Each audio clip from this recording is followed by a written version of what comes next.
Okay. Had to do a few things. My check came today, okay? Came early. 3 days early.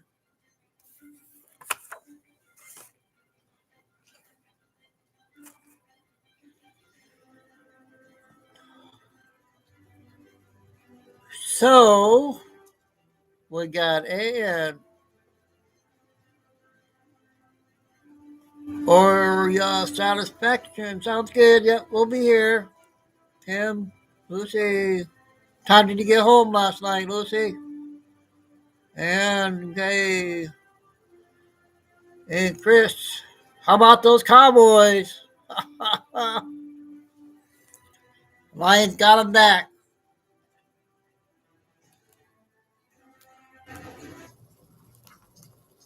I had to run them into all those Cowboy fans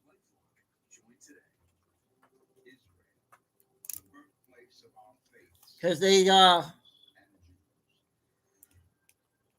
robbed the Lions last year on a play that was costly.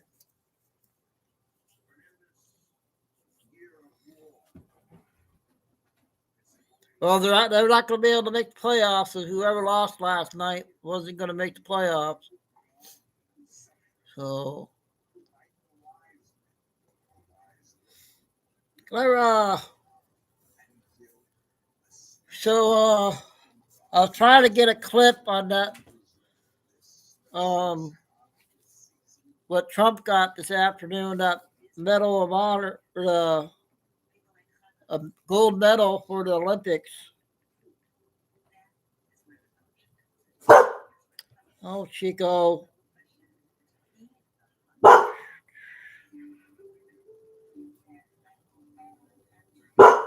You guys know that guy on the left, don't you? That George guy is popular, looks like. He's getting everybody.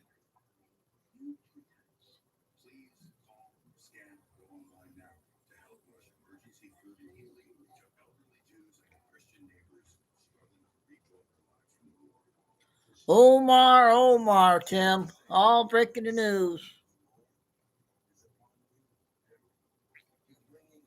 Minnesota.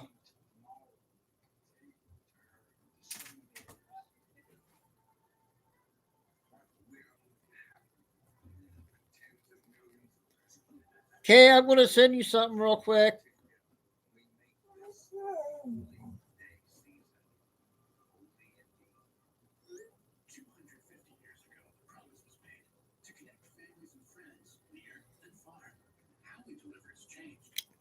Shoot. I got a few minutes yet.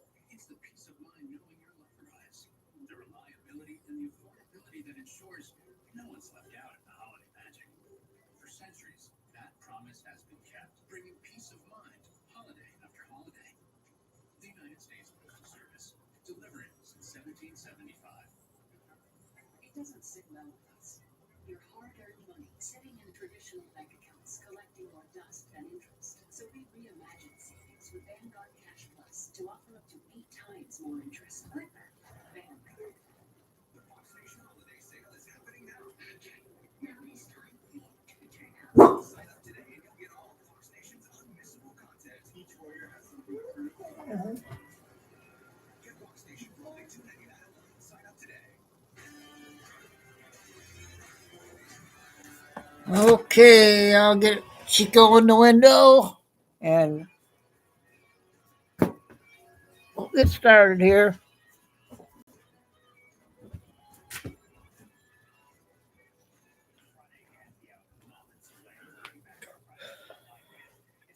Okay, go ahead and get logged in here on Telegram, and I'll show that clip on Trump today.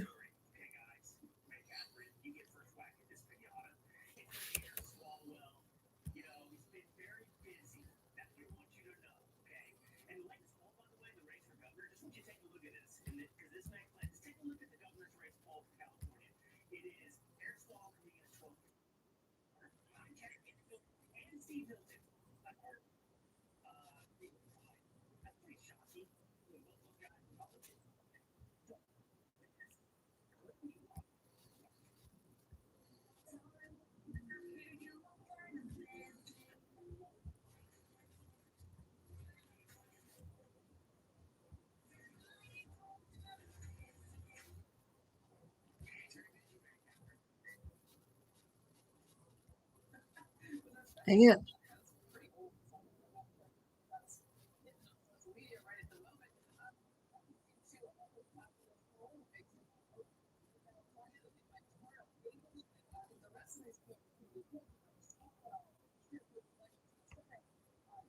United States 1 year ago was not too well. And now I have to say, we're the hottest country anywhere in the world, and we're going to keep it that way. Thank you all. Thank you. Have a great time. And Johnny, a tremendous honor. Thank you. Thank you, President. Thank you so much. I wanted to get to the part where he got. This is your Peace Prize. There is also Oh, here it is. a beautiful medal for you that you can wear everywhere you want to go. Right now. Okay, let me hold. Fantastic. Excellent.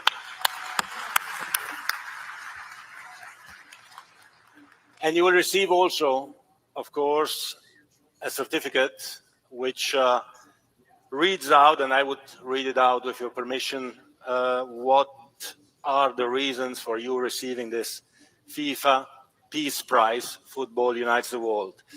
So the FIFA Peace Prize is presented annually on behalf of the billions of football-loving people from around the world to a distinguished individual who exemplifies an unwavering commitment to advancing peace and unity throughout the world through their notable leadership and action. And therefore, FIFA, the Fédération Internationale de Football Association, awards the 2025 FIFA Peace Prize, Football Unites the World, to Donald J. Trump, President of the United States of America, in recognition of his exceptional and extraordinary actions to promote peace and unity around the world. Friday, December 5th, 2025. This is the certificate. It's yours. Before giving you the floor, Mr. President, What do you guys if think I of may this? say two words. Like everyone here in the room, we see images of war all over the world. And like everyone, we suffer for every child that dies. We cry with every mother that loses someone she loves. And we want to see hope. We want to see unity. We want to see a future. And I was lucky, Mr. President, to witness a few years ago, the Abraham Accord signatures. A few months ago in Sharm el-Sheikh, the peace in the Middle East agreement regarding Gaza. I was in Malaysia and Kuala Lumpur for the peace between Cambodia and Thailand. Yesterday here in Washington, the Washington Peace Agreement between Rwanda and the DRC. Well, this is what we want from a leader. Oh, Potato was in Washington. That cares about Chico! the people. We want to live in a safe world, a deer out there, in a safe environment. We want to unite. That's what we do here today. That's what we'll do at the World Cup, Mr. President. And you definitely deserve the first FIFA Peace Prize for you guys? your action, for what you have obtained in your way, but you obtained it in an incredible way. And you can always count, Mr. President, on my support, on the support of the entire football community or soccer community to help you make peace and make the world prosper all over the world. Thank you very much, Mr. President. The floor is all yours. Thank you. Well, thank you very much. This is truly one of the great honors of my life. And beyond awards, Johnny and I were discussing this. We saved millions and millions of lives. I'm going to fast forward a little bit. The Congo is an example. Over 10 million people killed, and it was heading for another 10 million very quickly. And it just, the fact that we could do that, India, Pakistan, so many different wars that we're able to end, in some cases a little bit before they started, just right before they started. It was going to be late, but we got them done. And it's such an honor to be with Johnny. I've known Johnny for so long. He's done such an incredible job. And I have to tell you, you've set new records on ticket sales. And you will receive. Hey, they didn't have it on that one.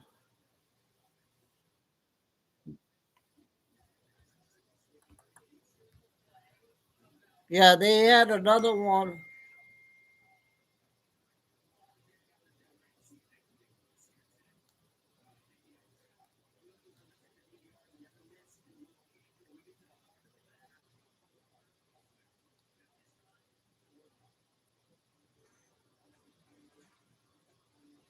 Ah.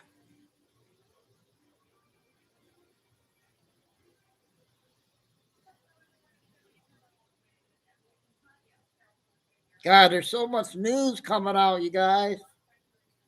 Oh my goodness.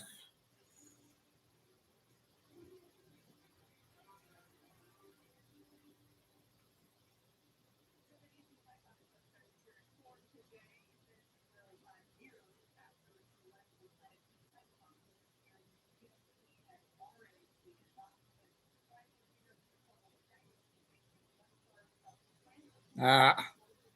All right, I guess I will.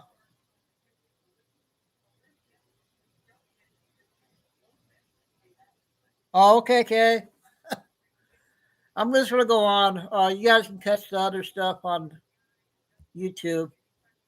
Let's do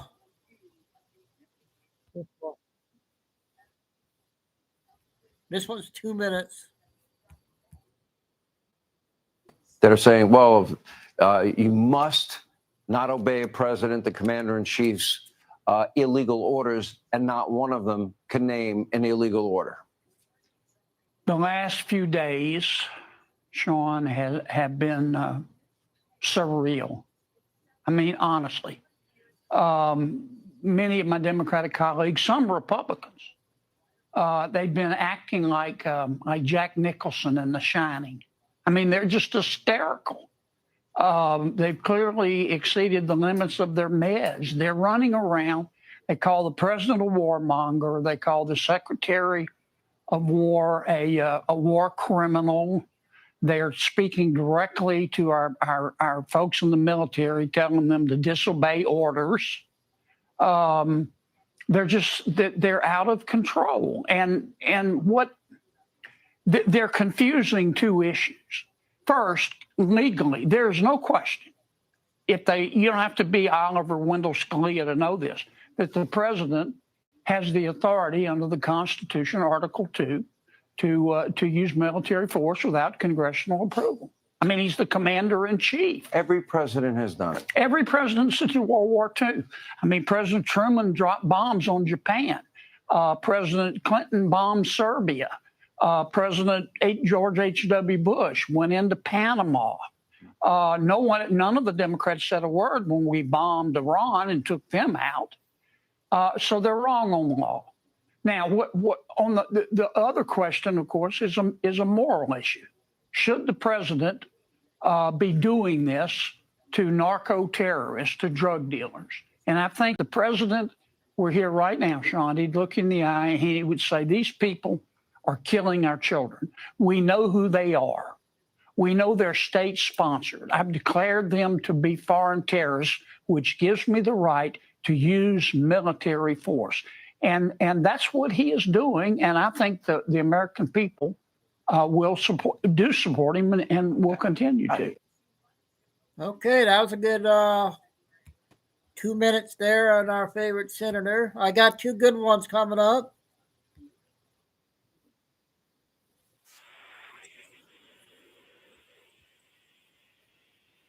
Share with you in a moment. But first, a little background. 5 minutes. In 2019, Ilhan Omar changed her birth year from 1981 to 1982 on her Minnesota state legislative page, Wikipedia, and her U.S. congressional page. You can watch a video explaining why on ajkern.com. You can also watch another video of my visit to the Minnesota Secretary of State's office, where I learned that they did not verify Ilhan Omar's citizenship. Now, last year, I learned that you may request records such as naturalization records on refugees who are deceased. Now, Ilhan Omar's father, Nur Omar Mohammed, did pass away in 2020. So I did submit a request to the U.S. Citizenship and Immigration Services, the federal agency that processes and maintains naturalization records. Now, why would I want to do that? Well, Ilhan Omar claims that she obtained citizenship when she was 17 years old, meaning that she's claiming she derived citizenship through her father. How it works is an adult refugee, they apply for citizenship, they go through the process, and when they naturalize, their minor children derive citizenship through that parent.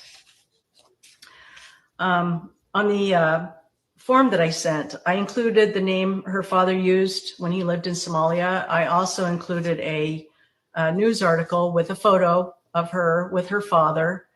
And this news article did verify that he did pass away in 2020. Whoever conducted the record search, they knew exactly whose records I was seeking. So it took a whole year. I did receive the letter on June 20th. And ironically, June 20th is World Refugee Day. Interesting. Your index search request was received in this office on June 27, 2022 regarding Nur Omar Mohammed. Anybody see this? Yada, yada. We completed a thorough search for records. Unfortunately, we found no matching index reference. Our search included all variations of the subject's name, including Nur Saeed Elmi Mohammed, with the same results. There's no records. You can see the letter on ajkern.com. And I want to be clear about this. The federal agency which processes and maintains naturalization records, they have no index reference. There's no record. He never naturalized. So it's impossible for Ilhan Omar to have derived citizenship through her father. It looks like Ilhan Omar is not a citizen. She just didn't count on the fact that someone might request her father's records. So it looks like Ilhan Omar has committed voter fraud and may have perjured herself when she ran for Congress. So this is a call to action. If you live in Minnesota, I'm asking you to go to ajkern.com, print out the letter, then go to the Hennepin County Attorney's Office and file a voter fraud complaint. You don't want to go by yourself? Good. Take a friend. Take your entire Senate District BPOU with you. You can all sign the complaint. Contact your Minnesota state legislators. They should also file complaints and take action. Contact your members of Congress. They should file a voter fraud complaint with the FBI. It does affect a federal election. Additionally, your very own Michelle Fischbach sits on the Congressional Ethics Committee, and this is the committee that would initiate the removal of Ilhan Omar. What do you guys think? Every citizen across this nation should be contacting their member of Congress to do whatever it takes to remove Ilhan Omar. All the elected officials took an oath to defend the Constitution. Now it's time for them to step up and do so. So we cannot allow a Somali nationalist to be in Congress writing and voting on laws that affect the American people. I don't know about you, but I'm not having it. Our founding fathers sacrificed way too much for this nation and for our freedom. I'm asking you to share this video. I'm asking you for your prayers. Please pray for our nation every day. And remember, Genesis 12:3. I'm AJ Kern, and I approve this message. Yep, that was a new one there. I got another 5-minute one.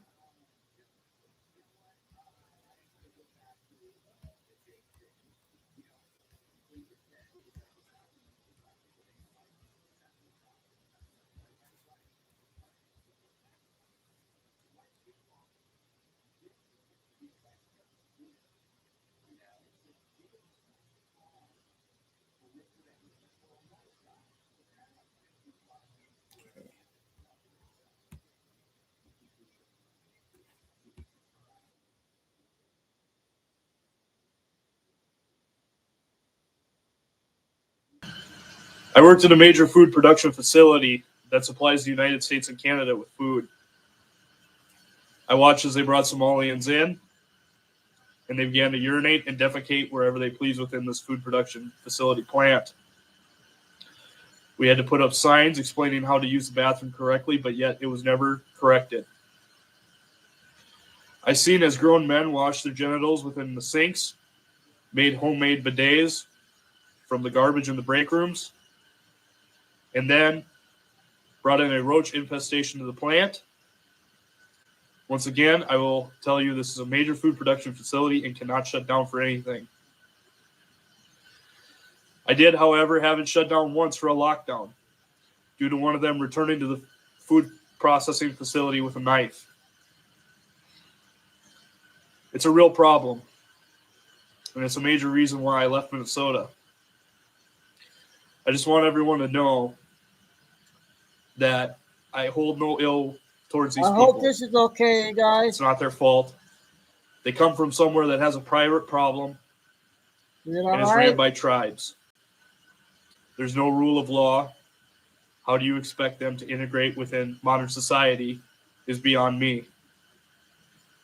I do, however, blame the state of Minnesota. Hey, just want to be I clear. watched as they brought these people in with the sole purpose of driving down the wage. They want to make wage slaves. People ask themselves, how is it that someone could work this job? How else will we get people to work here? Unless we bring in immigrants.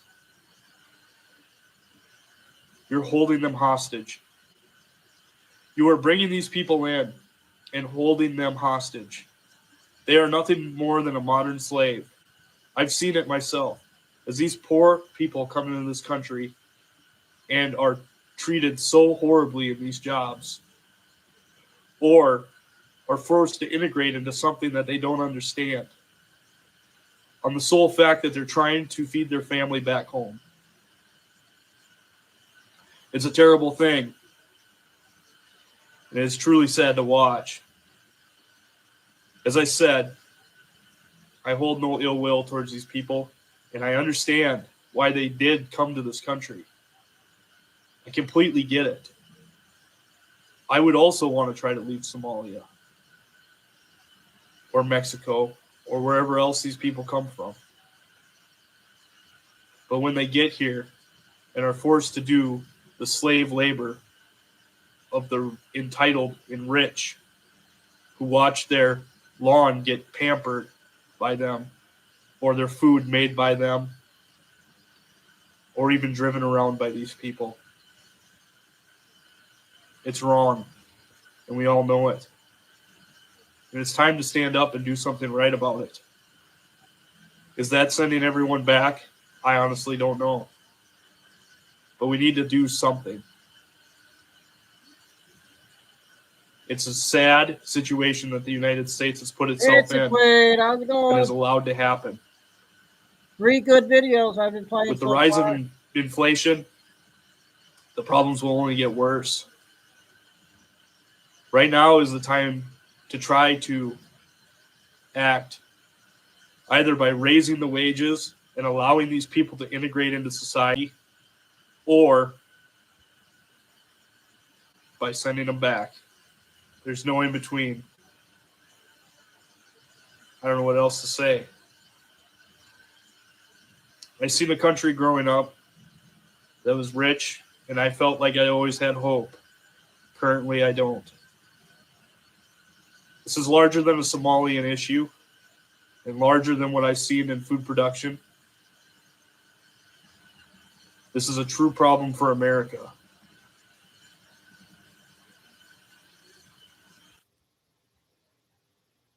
Okay, I thought that was an important one. Q is coming up next.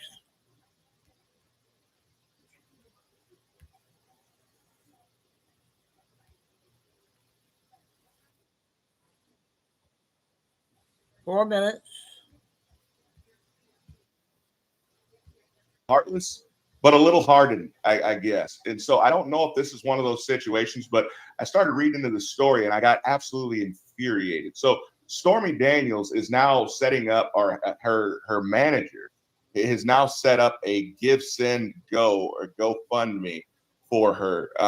So this guy by the name of Dwayne Crawford, he's been her manager for a very long time, and he has written this long expose on how mean bad Donald Trump and mean bad Donald Trump's supporters, his cult, as he calls it, which I hate that, absolutely detest that, because most of us would be very quick to say where we feel that Donald Trump has made mistakes. We're willing to acknowledge those, and we're willing to ask that he change it. But at the end of the day, we all realize that Donald Trump is not the movement.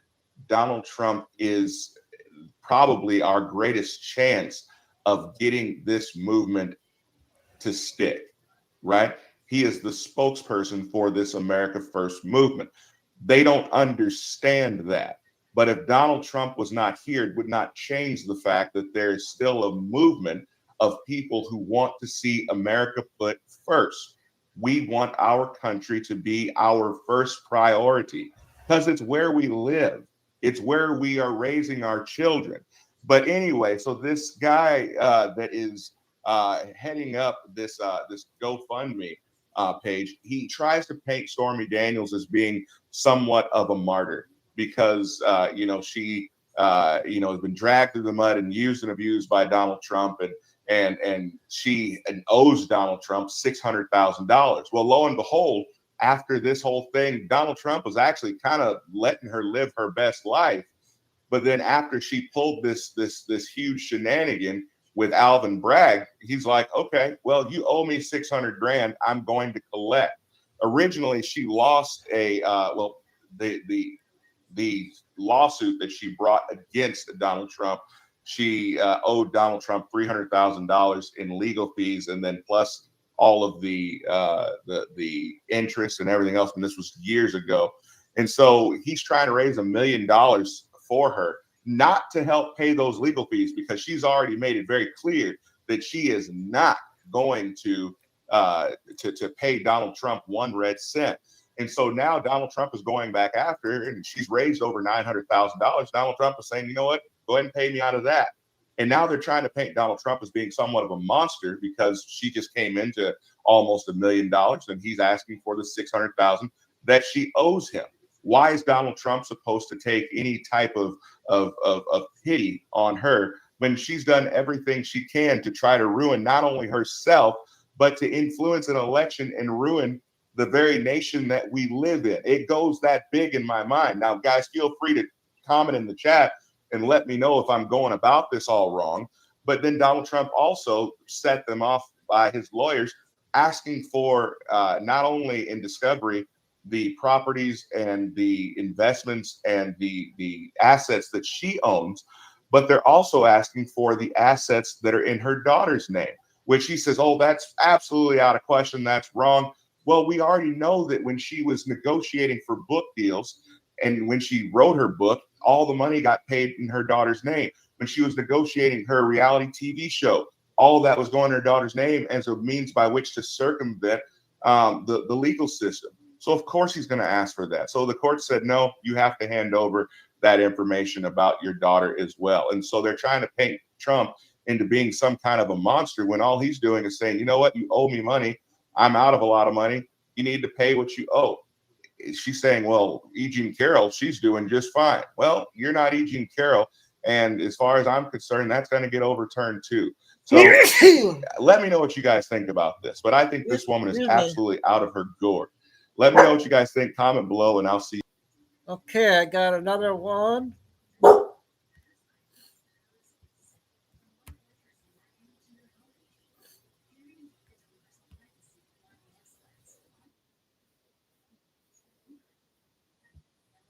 Four minutes.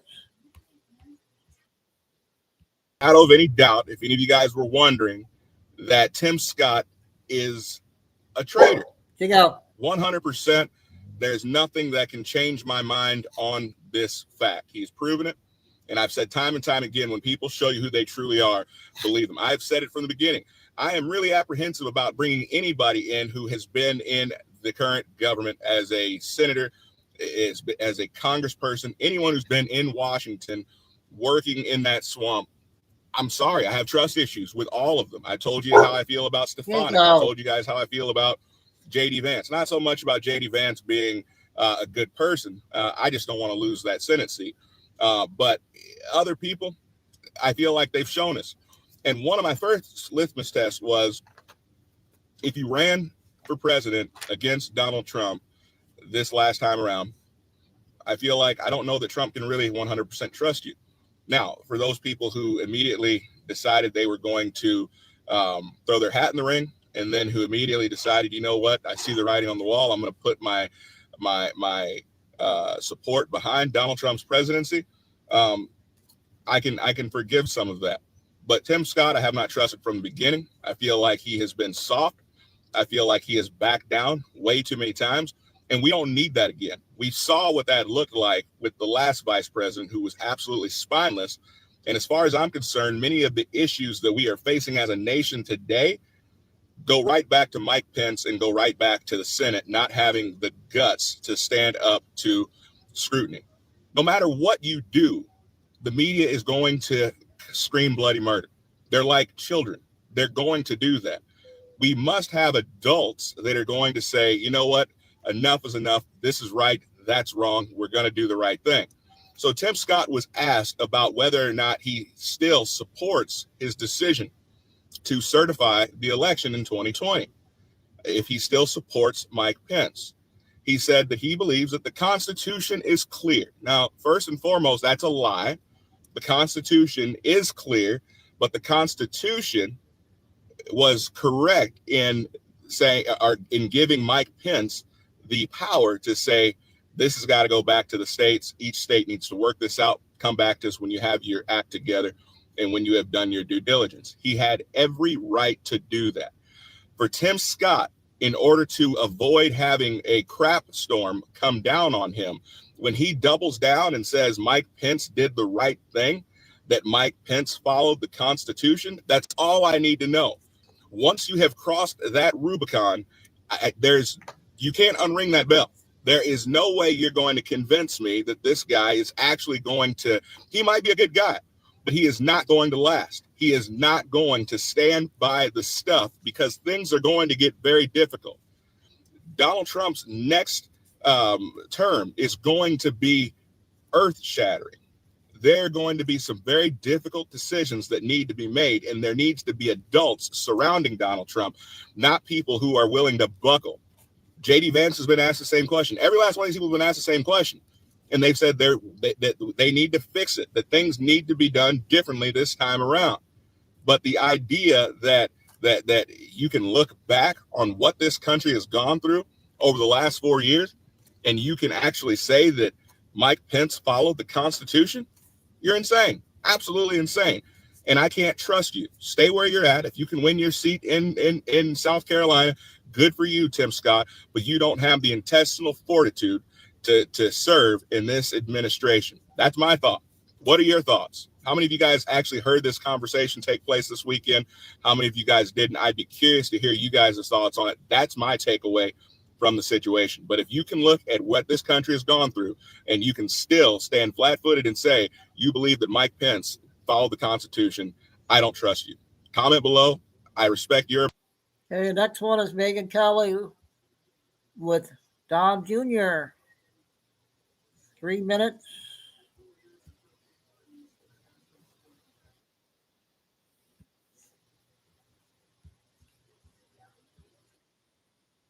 I know you've said that Charlie was like a brother to you.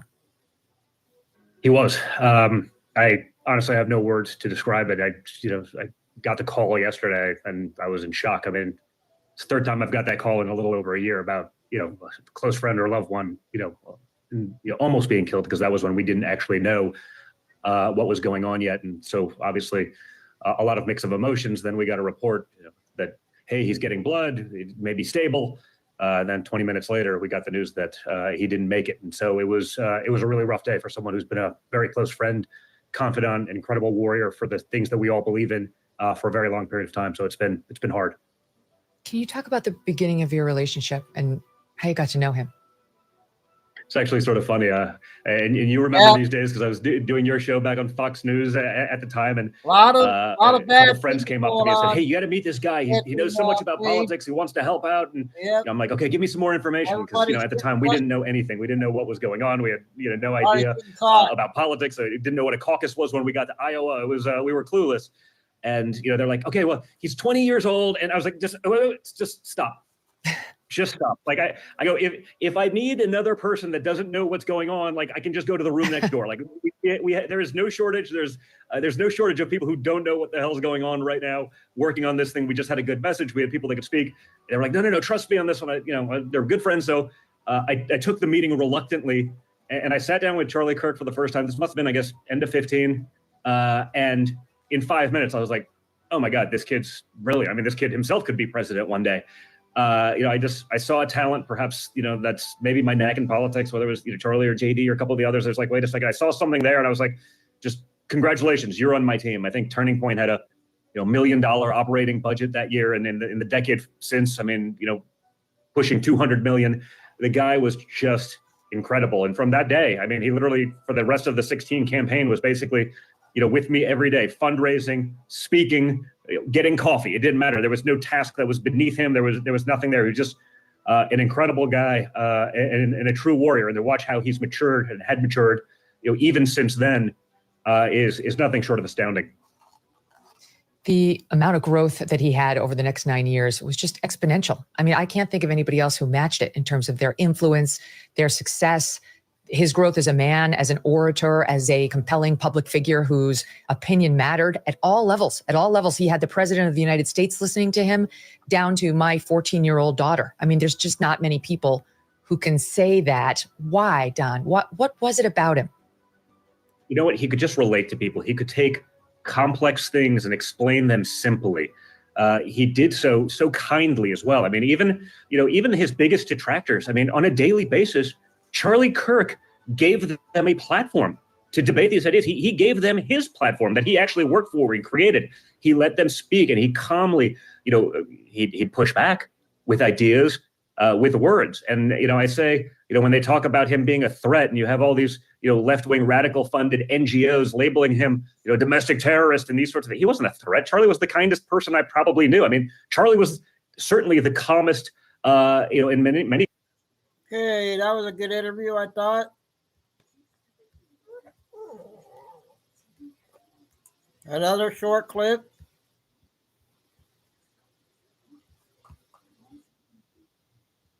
No! I'm from New York! What do you think? What, Henry? No! You ain't getting. This council member lost her ever-living mind with me. And it wasn't for anything official. The mayor of this city here, Kellyanne Marks, is a tyrannical mayor who called a special meeting, to try to get the city clerk fired. That's Kaylee Burleson. You might have seen her on one or two videos. However, she's one of the better clerks in the county. Sorry, everybody. I guess that was an old video. And make sure that you're getting her records. And when the police department say, she'll go over there and find out what's going on. One too? Well, what I want you to do is pay attention to this council member that is to the right. This is an old lady from New York, she says, and she's a Christian. But when I asked the mayor, as a joke, because the meeting is over, to make a motion to resign from her position, watch this lady's response. Now, motion for your resignation.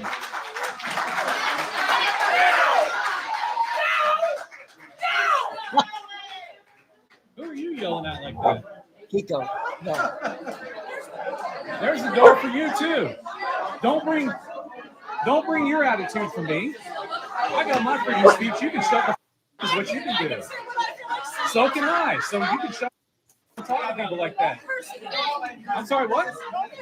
So I basically bring my flying uniform boomerangs, and I throw them pretty hard, and they usually come back. This one right here, she's trying to summon the police chief. That's what I say. For you talking to me like that, saying no and pointing your finger at me, go. Some more flying uniform boomerangs. That's what I think.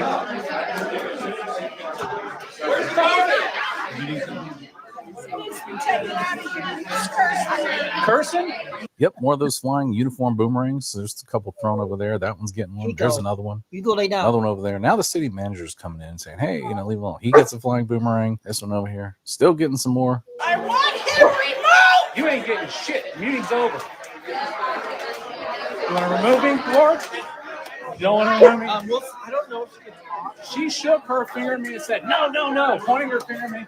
I got a right to redress my government. You know that, and I appreciate it, so thank you. She has not moved on from it. She's a closet racist that talks about people in the ghetto. Do you say the N-word? Do you support racists?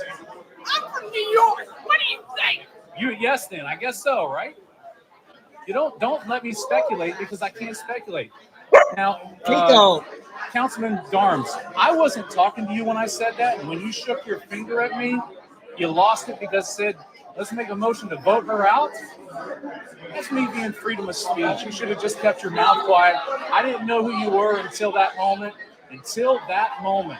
I'm glad everybody voted no, but that's me expressing it. If you don't like it, I can focus my attentions on you. And if you are a racist and if you are a tyrant too, I don't care. I'm a Christian. What does that tell you? I thought that was a good one.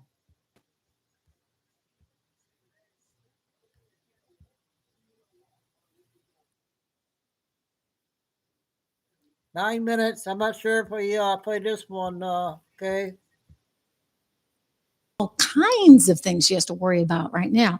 I mean, she's got the president calling her and her friends garbage. She's got this Minnesota fraud scheme to the tune of $1 billion, and now new allegations that she was kind of chummy with some of the people that are implicated in that gigantic fraud scheme. So that doesn't look very good now, does it, Ilhan? You know about the fraud scheme, right? The $1 billion that was stolen from us taxpayers by this group of Somalian mafiosos that were out of Minnesota. Well, President Trump is really upset about it. People are asking what the heck role Tim Walz had in it. And now they're asking questions about the role that Ilhan Omar might have had in it. Again, before we get to her explanation, it's worth showing you this little gem because the president had some pretty specific words for our friend. Well, hardly our friend, I mean kind of facetious. Ilhan, just the other day. Watch. And they contribute nothing. The welfare is like 88%. They contribute nothing. I might have played this. I don't want them in our country, I'll be honest with you. Okay? Somebody would say, oh, that's not politically. Yep. Sorry about that one, you guys. We'll move on.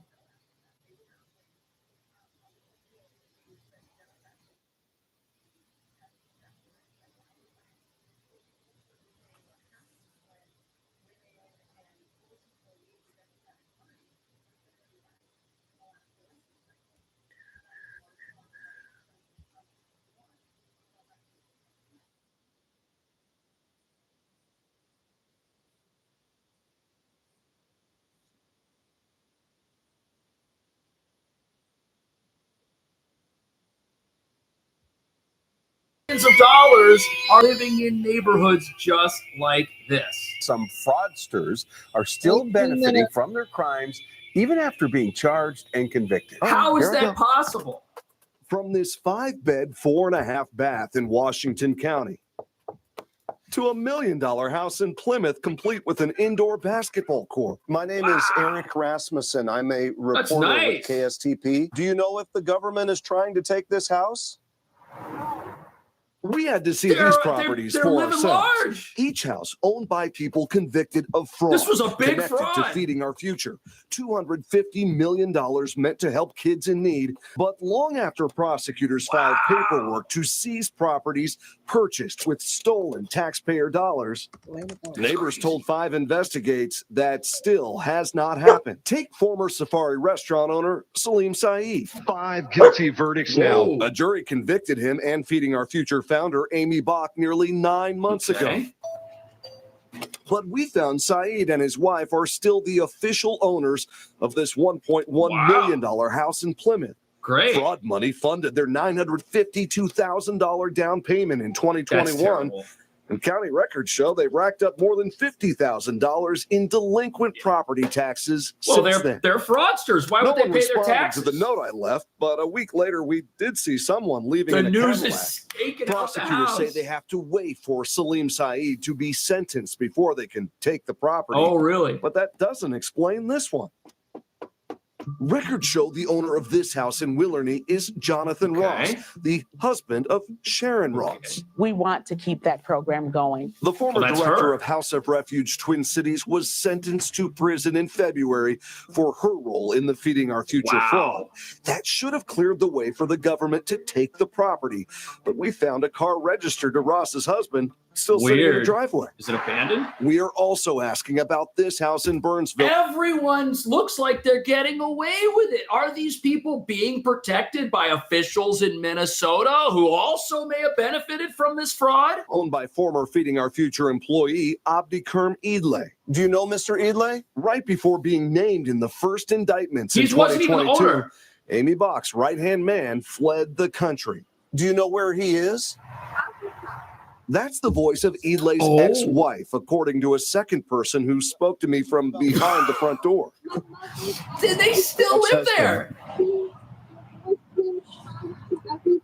Sure enough, a month after investigators say Idle put down $95,000 on his new house, records show he and his wife filed for divorce. A So now they mutual get to keep the agreement, home? living in the same house, they wrote. But at the exact same time, Minnesota's governor says he's in danger inside his own home. And I'll tell you what, in my time on this, I'd never seen this before. People driving by my house and using the R word in front of people. Oh, this is shameful. People are calling him names. And I have yet to see an elected official, a Republican elected official, say, you're right, that's shameful. I wonder why that this is. is what Donald Trump has done. He's normalized this type of hateful behavior and this type of language. Well, maybe it's time for us to be a little meaner. And when it's adult like Donald Trump, you bully him back. What we should demonize is people like Elon Musk. So he's nasty to all kinds of people, and people are calling him names, allegedly, with no evidence, and he's outraged. But remember just a few days ago when people got mad at Trump for calling Ilhan Omar names? Well, she's doing it too. And she's talking about other Somali Americans. Watch this. dadkaasoo kaleetana magaaladayna nool dhex nool yihiin waan aragnaa anagoo dhan qaar waxaa jiro aan dhahno Some of us try to dismiss it, saying, oh, that person just talks too much. It doesn't mean anything, or leave them alone. That's my relative. You probably met them in coffee shops. You know exactly the kind of people I'm talking about. You've sat with them at Starbucks. Maybe you've seen them at the mosque once in a while. Maybe you've gone to parties with them. You know who I mean. You've seen them.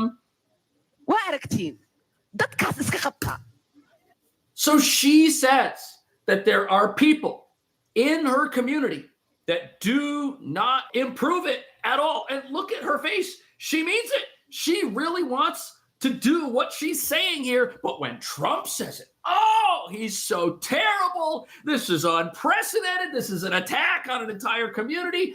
She's doing the exact same thing. ma gaarin anaga Soomaali haddii aan nahay inta dadkaas ay nagu dhex jiraan Wow. oo aanan dhehaynin qofkaanay She wants to kick people out. dadka aan difaacna annaga kuwa annaga rabo maalin ilaahay This is- keeno in xabsina la geliyo maalin ilaahay keeno been naga abuuro maalin ilaahay keeno videoyaal af Soomaali aanan dhihin soo sheego waxba This is so crazy. oo meel hadhoodi aad ka galaysid male ileen maanta oo dhan Why does she need to defend herself if everything's perfect and there aren't people who don't improve the Somali community living in America? This looks like an attack to me, man. I'm watching the clip of Ilhan Omar.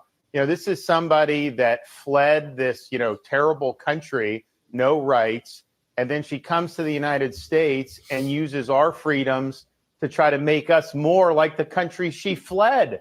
How the that make any Right, sense? she's And why attacking did America we, when she's over not many attacking decades as other a people? government, obviously, not me or current Trump administration, but what had happened to bring in so many people who really don't necessarily want to assimilate. And I think some of these candidates who run there talk about they're not America first, but Somali They first. did say We got some breaking news, you guys. Hold on.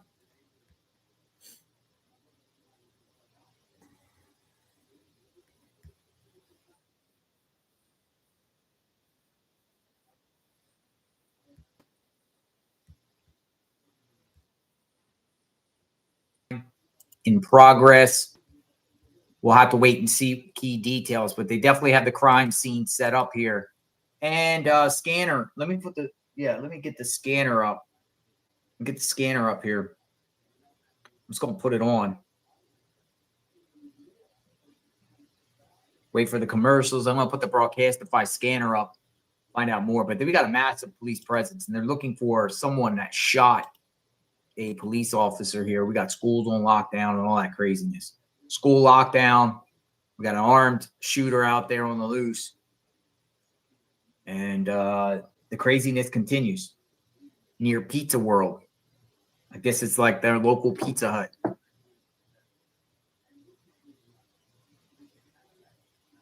All right, scanner's up. Scanner is up. Let's see what we get out of this.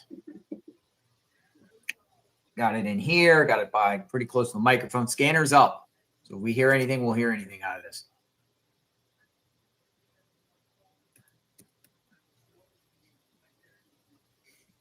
Armed suspect out on the loose here after shooting a police officer. We do not know the condition of the police officer. Now, this appears to be happened to a little after 2:30 p.m. Central Time, which would be. All right, we got the scanner up.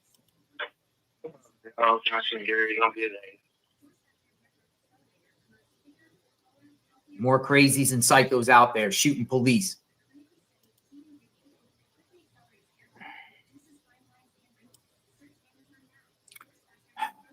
Looks like there it happened right there on the sidewalk.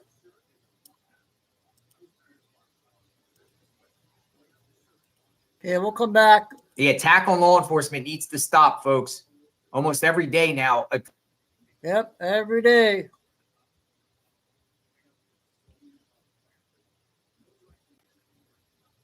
So it's really a failure of the She was elites just in saying this that. country with how they've handled immigration, particularly by putting Americans last. Well, they say it's racist if you say that all these Somalis stole $1 billion. Yeah. Oh, that the race card is what they're trying to do to evade Right. accountability. Right. They're using that as a way to try and shut down these investigations into people who stole massive amounts of money and bought luxury homes and are still living there in some cases. But the local government here and a slow rolling justice system aren't the only ones protecting criminals in Minnesota. Watch this. But immigration agents might be met with a chilly reception at some Minnesota businesses. Oh, really? They have posted signs stating that ICE is not welcome inside. Watch what happens here. WCCO's Jason This is Rantola crazy. explains when businesses can refuse to cooperate and how one restaurant manager says she stood her ground. Oh. David Yearman. More meaningful with time.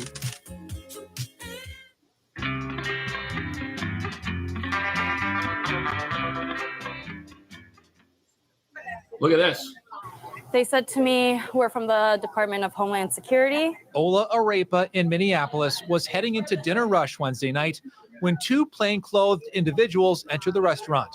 That's General Manager Naomi Rathke speaking with the men who, she said, identified themselves as ICE. Whipped out a badge really quickly and then flashed a photo of someone on their phone. And then they said, we're looking for this Okay. person. I said, this person doesn't work here. They had said, well, we see her in the back right now. And I said, that person is not here. They're harboring criminals. There are federal fugitives working at some of these businesses who ICE agents say they saw in this restaurant, and the restaurant people protected them. Naomi refused to let the men into the restaurant's back of house. They said, we don't need a warrant. They don't. I said, yes, you do. She says the men told them the restaurant was surrounded and they'd be waiting outside for the Wow. individual they were looking to apprehend. I guess it's just sort of this fight or flight sort of response. Get the license plate. Look, it's not Employees worth were it rolling for them to stay there for one as person. they say the men left the parking lot in two And get vehicles. zero I think it's posturing. I think it's intimidation. Ola Arepa's owner and chef, Christina Wynn, says her restaurant closed early that night and safely escorted employees to their cars. Oh, my She goodness. says her surveillance cameras also captured ICE leaving her lot the morning before. Oh, wow.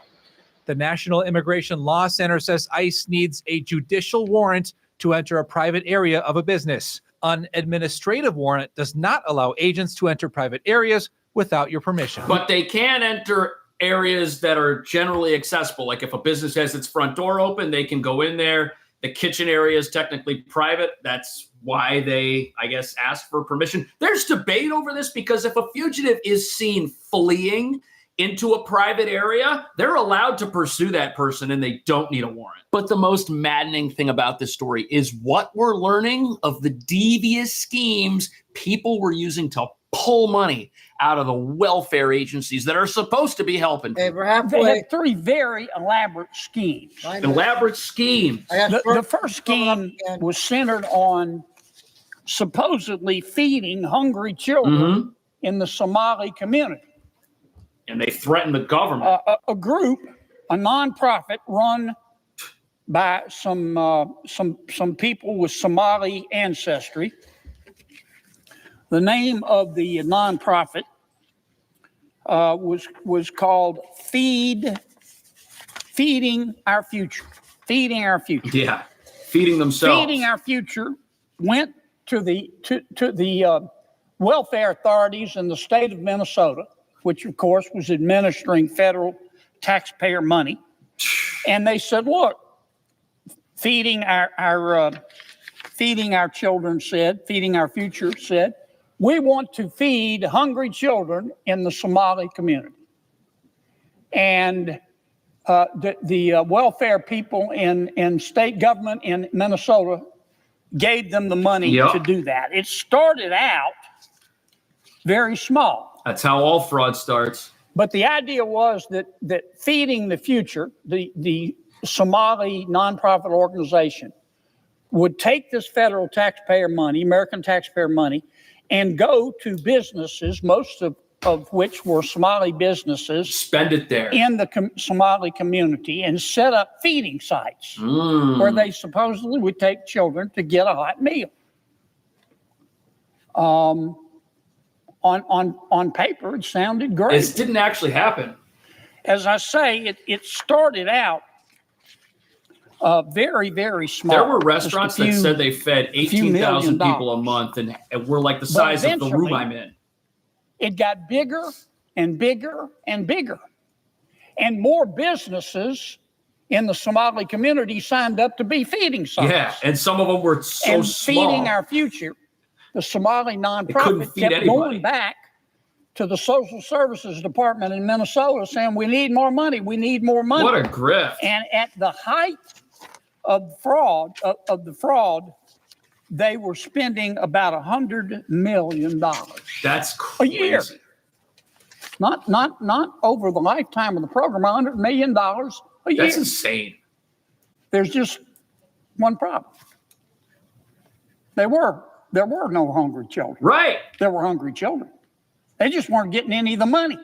These places signed up to be feeding stations, and they had like no tables in some of these places. There were restaurants that said, oh yeah, we're a feeding station, but no meals were ever distributed there. They just ran business as usual and collected government money for programs that didn't even exist. It's crazy. But wait till you hear what other schemes were happening. Again, run by someone of Somali ancestry.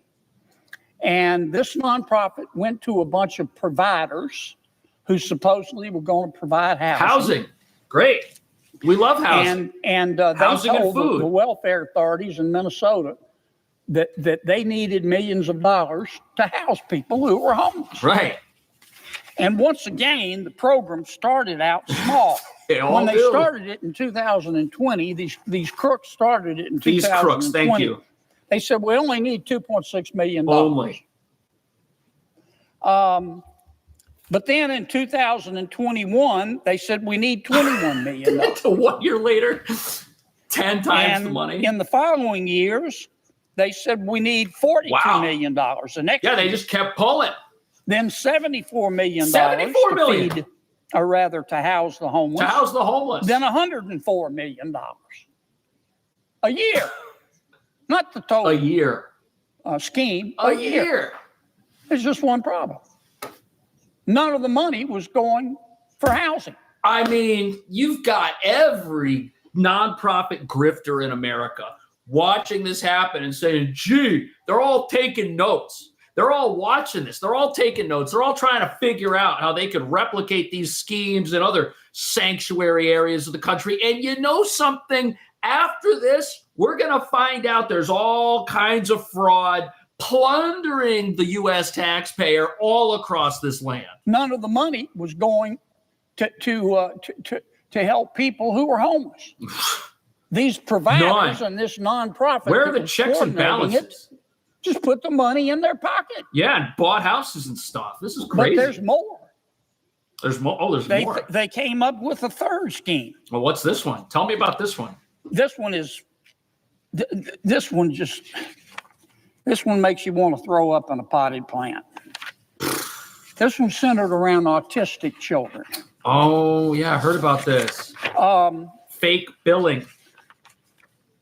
Once again, in this third program, a group of providers, supposedly medical providers, got together and they went to the welfare authorities in Minnesota and said, we need money to help autistic children. Who does the welfare agency say no to? That's what I want to know. Who comes in the door and asks these people for tens of millions of dollars and gets turned away? Because it looks like they're giving money to whoever asks, as long as they threaten them. And as long as they tell them, if you don't help us, we're going to call you out for attacking our community. But as it turns out, there may be more American politicians who benefited from this Minnesota fraud. $1 billion welfare fraud scandal. Watch this. And new reports claiming Democratic Congresswoman Ilhan Omar has deep ties to people who personally profited from the alleged fraud. That list includes one of her former campaign officials and a co-owner of the restaurant where Omar held her 2018 congressional victory party. It is important to note the Congresswoman has not been directly linked to the fraud herself. This was a COVID time is the Democrat Party largest fraud COVID food redistribution scandal, scheme. taxpayer money waste in the nation. And we've been sounding the alarm over the years. We're finally If he getting was that vice national president, attention that we would need anything so happen? much here in our state to have full investigations. Would there be an But investigation? you're right. It's over $1 billion in taxpayer dollars that have gone out to fraud Right. instead of going to This the is people that their needed those services embezzlement the machine. most. Tim Walz is up for re-election. What are residents in Minnesota Yeah, saying will we about get reelected? this? Probably. Hey, about 2 minutes. What's ago. GovPlus? 2 minutes. GovPlus is revolutionizing how you apply for any of these important documents. Tim Walz is up for his third election here in the state of Minnesota. People were surprised when he was reelected for a second not. time. But when he was on the national stage just a year ago, it really let the nation know truly who Tim Walz is.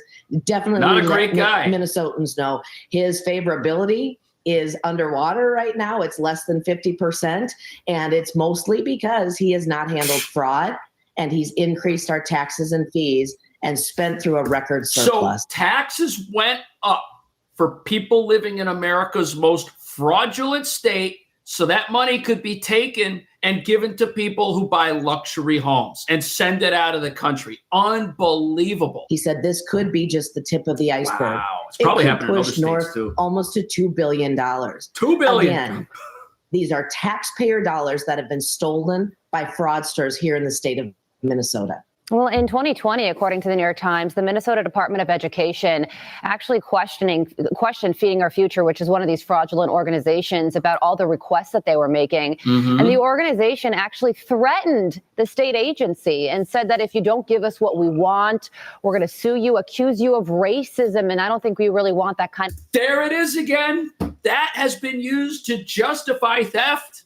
And what a scam that is on people who are empathetic and want to help children and want to help the less fortunate. Nobody was getting fed. Nobody was getting treated. Nobody was getting homes. Whoever was supposed to go out and say, gee, show me the building that you built and all the homeless people that are now living here who aren't on the streets. Can you show it to me? No one even asked to see any evidence that the money was even being used appropriately. And when they did, they were threatened. And of course they caved, because these are people with no morals spending your money on somebody else.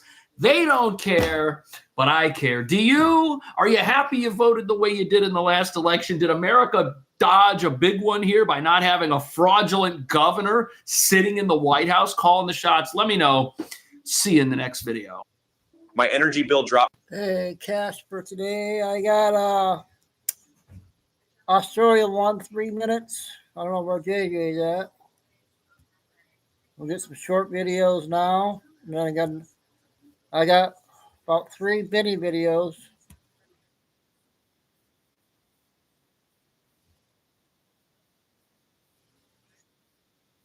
Here because this is another situation of access denied to TCV, and they're expecting to have TCV here very soon. So we'll walk along here, and you can see there's a massive big lineup of utes and people here to support Ben.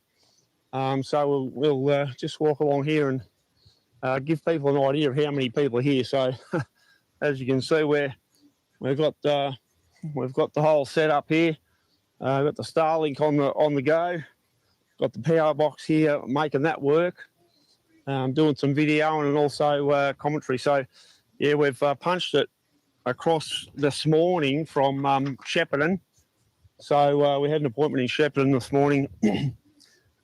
So therefore we got all that done. And now it's been about a 4-hour trip over here at travelling safely at a safe speed. That's what we're doing, travelling at a safe speed. So anyway, we've made it over here pretty well spot on, exactly at the right time. So bit of a walk down the old road here. Fair few people here supporting Dachshunds here. So it's good to see that community spirit and support is alive and well around this region here. So stop, do not enter without consent signs on gates. We've got the whole fire truck coming down through the centre here. That's a CFA. The very CFA that, would you believe that the Allen government, the Jacinta Allen government, who's at the minute pushing all this stuff with TCV, is actually trying to tax the volunteer firefighters out of existence. Minute and a half. So when these people have their own volunteers and the government is there to tax the hell out of them, it just makes you wonder, why does the government hate our farmers so much? Because this is all part of, what we call the war on farmers. The government's war on farmers. So this is Jeffcott Brigade. We're a little bit out of our area across here, so I'm not exactly sure where Jeffcott Brigade is located, but I imagine it will be the local brigade here. And just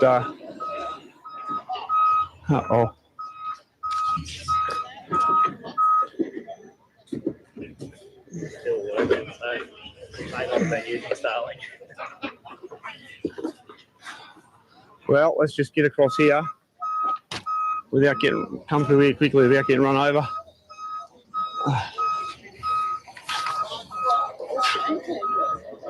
And what we can do,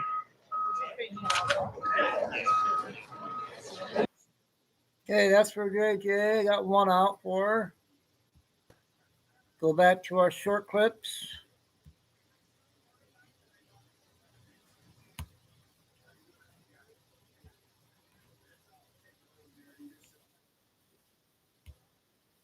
Four minutes.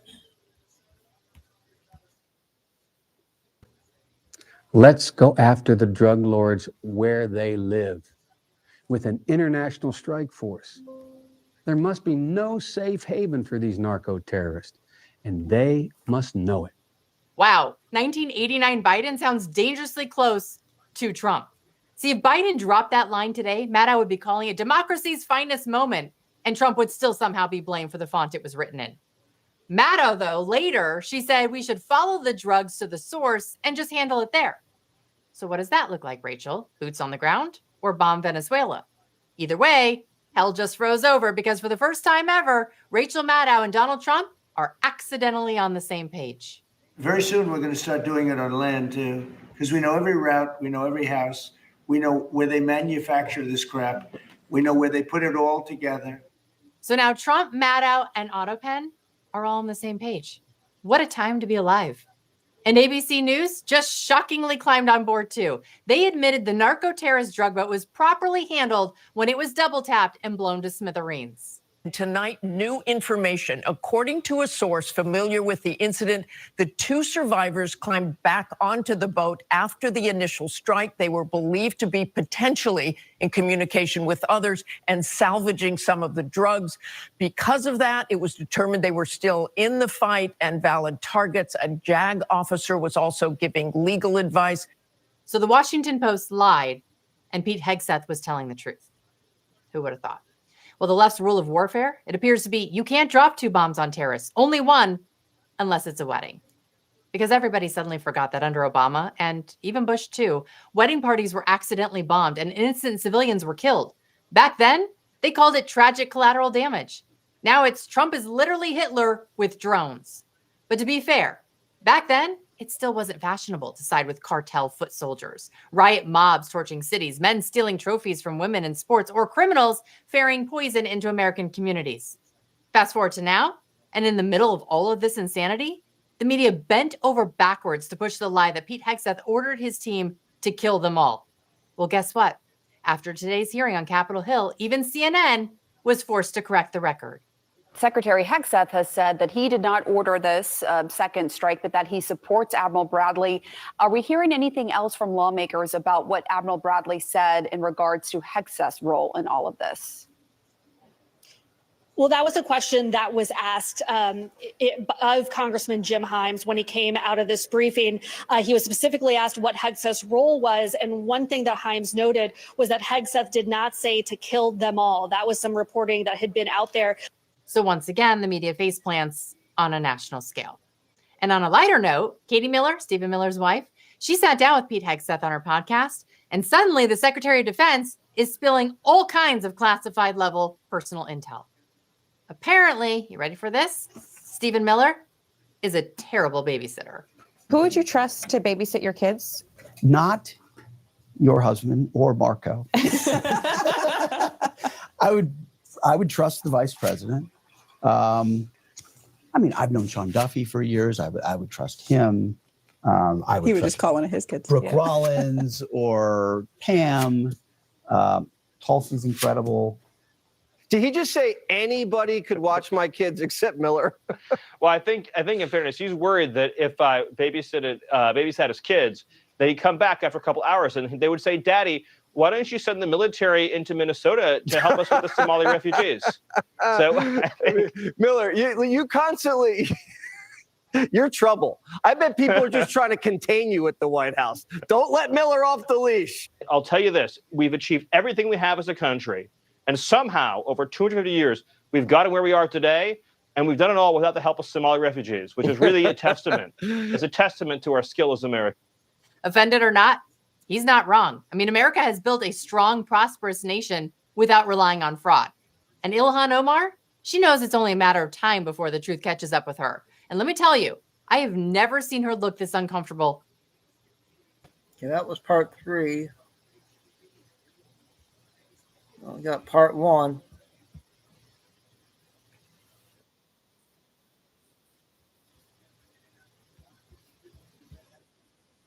That long-haunted J6 pipe bomb mystery. The real story of that day might finally be crawling out of the shadows. And then a plot twist nobody saw coming. Rachel Maddow and Joe Biden are suddenly nodding along with President Trump on how to move forward in the war on narco-terrorists. And here's the kicker. This fight may be headed straight for Venezuela. Plus, Ilhan Omar, she is in full panic mode. I'm talking sweating, stammering, visibly searching for the nearest exit sign. Jake Tapper actually presses her on corruption tied to Minnesota's Somali community, and she looks like someone just turned on the courtroom lights mid-interrogation. Her eyes are darting all over the place. Her words are tripping over each other, and you can practically hear the internal alarm bell screaming, "Get me out of here." Like the video and subscribe to the channel if you're new here. Let's get started. Remember when Biden's FBI told us this? Years went by, and we got nothing. You know why? because they were too busy trying to imprison every conservative they could instead of protecting the country from real threats, threats that could actually have killed several people, including then Vice President Kamala Harris. Her whole motorcade passed right by one of those bombs. Well, in just 10 months, Trump's FBI made an arrest. We know so far about the suspect. Details there. I'm sure we'll learn more as the hours go by. No word yet on a motive, and the FBI wouldn't reveal details about evidence since this is still an ongoing investigation. But Kash Patel, he did assure Americans there will be full transparency once Cole is brought to trial. He also took a moment to slam the previous administration for essentially sitting on their hands. But to their defense, they were probably busy filing subpoenas against conservatives and raiding Mar-a-Lago instead of actually catching a bomber. It's proving to be unbelievable and unstoppable at this point. Now, the suspect only lives a few miles away from D.C. in Woodbridge, Virginia. Law professor Jonathan Turley, he says the DOJ and FBI are doing the right thing here by only bringing a simple, obvious charge, but not to be fooled. They will be piling on charges as this case moves forward. Cole is due in court today. I will follow this story closely and see where it takes us. Meantime, Democrats, they prove time and time again that they can't define a criminal, a woman, a peaceful protest, dementia, which bathroom to use, or apparently now a narco-terrorist. Oh, so it's not terrorism. It's just aggressive pharmacology. But don't worry, they can spot a fishing boat from space. And CBS, they're right on cue with the heartbreak headline. One of the men killed in the Venezuelan boat strikes was just a fisherman trying to make a living. Cue the violence. Even Senator Jack Reed jumps in with the sympathy tour. Watch this. Criminals run the operation, but the drivers are just innocent contractors for the cartel. Touching LinkedIn endorsement, isn't it? Well, here's the part they left out. According to the Associated Press, one guy on that boat was a longtime local crime boss who made his living trafficking drugs and women. The other two, the fisherman and a bus driver, just trying to make some extra cash. You know, the classic. Okay, one more short one. We'll go Doug videos next, and then Benny videos.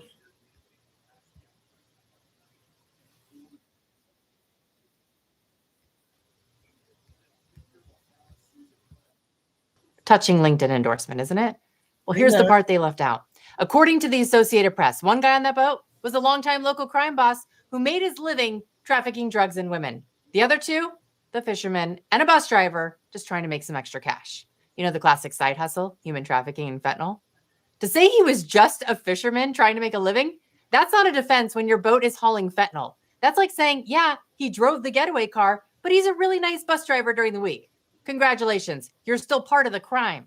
See, I don't care if you're a fisherman, a trucker, or a florist. If you're helping move deadly drugs that kill Americans, you're not an innocent bystander anymore. And spare me the moral tears when the same boat also had a crime boss who makes his money trafficking drugs and women. That's not a working class hero story. That's cartel infrastructure. You do not get a victim card just because your job title sounds wholesome. If you plug into the cartel pipeline, you plug into the consequences. Well, then, over on MSNBC, Rachel Maddow, she decides her lack of journalism degree somehow qualifies her to run a counter-terror strategy. Watch this. Actually, Rachel, it makes perfect sense why that won't work, because we've already tried that for decades and it failed miserably. Don't take my word for it. Ask your buddy Joe Biden. Wow, 1989 Biden sounds dangerously close to Trump. See, if Biden dropped that line today, Maddow would be calling it democracy's finest moment, and Trump would still somehow be blamed for the font it was written in. Maddow, though, later, she said we should follow the drugs to the source and just handle it there. So what does that look like, Rachel? Boots on the ground or bomb Venezuela? Either way, hell just froze over because for the first time ever, Rachel Maddow and Donald Trump are accidentally on the same page. So now Trump, Maddow, and AutoPen are all on the same page. What a time to be alive. And ABC News just shockingly climbed on board too. They admitted the narco-terrorist drug boat was properly handled when it was double-tapped and blown to smithereens. Washington Post lied, and Pete Hegseth was telling the truth. Who would have thought? Well, the left's rule of warfare, it appears to be you can't drop 2 bombs on terrorists, only one, unless it's a wedding. Because everybody suddenly forgot that under Obama, and even Bush too, wedding parties were accidentally bombed and innocent civilians were killed. Back then, they called it tragic collateral damage. Now it's Trump is literally Hitler with drones. But to be fair, back then, it still wasn't fashionable to side with cartel foot soldiers, riot mobs torching cities, men stealing trophies from women in sports, or criminals ferrying poison into American communities. Fast forward to now, and in the middle of all of this insanity, The media bent over backwards to push the lie that Pete Hegseth ordered his team to kill them all. Well, guess what? After today's hearing on Capitol Hill, even CNN was forced to correct the record. Once again, the media face plants on a national scale. And on a lighter note, Katie Miller, Stephen. Oh, sorry about that, you guys. My fault. We are going to do Doug videos now. We'll get to Benny's videos. I get confused on her videos.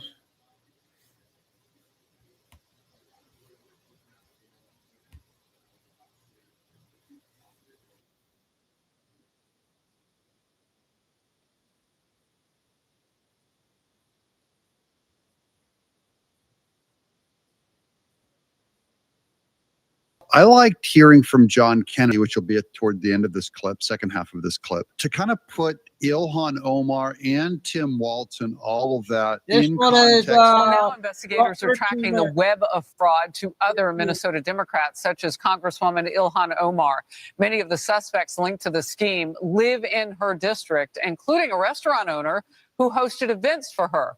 He has since been convicted of stealing $12 million in COVID funds. And explain the three major ways. These are absolutely how it all happened, how this is the greatest tax fraud in American history. That's what Newt Gingrich said yesterday. We'll hear from Ilhan, but mostly this is from John Kennedy on how this is the big strategy among all politicians. And this will go into other videos that I make this weekend about how they hide behind helping the children and helping the autistic to get you to pay them, and they're buying jets and boats. Here's the story. The whistleblowers that I've spoken to are saying that the governor knew, and the governor and lieutenant governor and even Chris Schmitter, who was his chief of staff, came to them as staff and scolded them for pointing out fraud.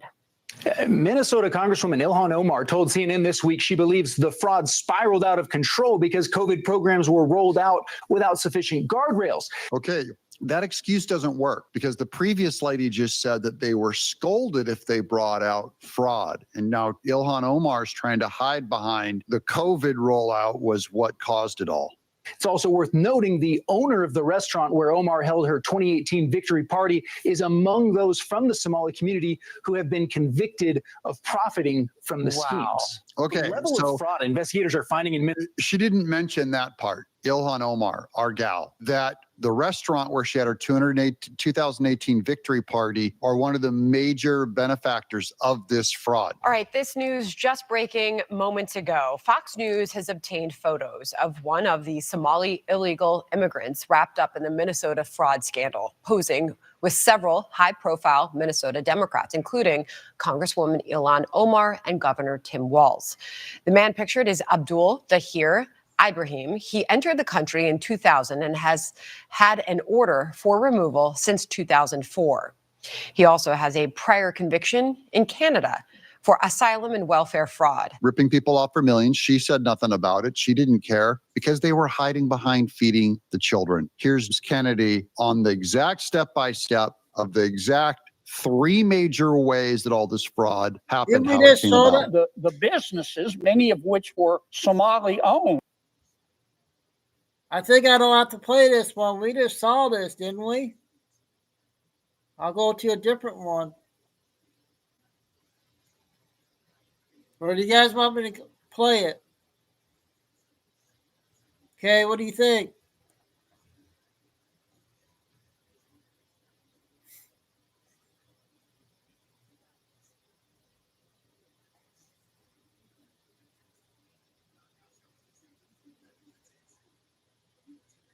Because this one just came out and they're talking about the same thing on somebody else's.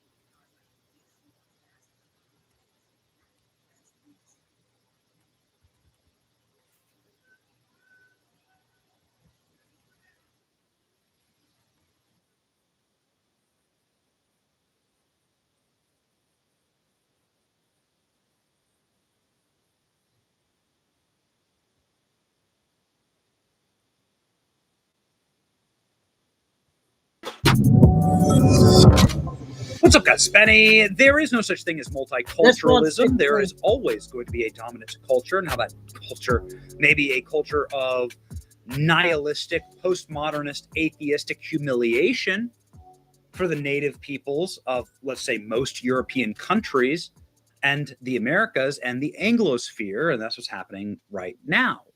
That's why the streets of London look like this. Muslims didn't build London. They didn't build England.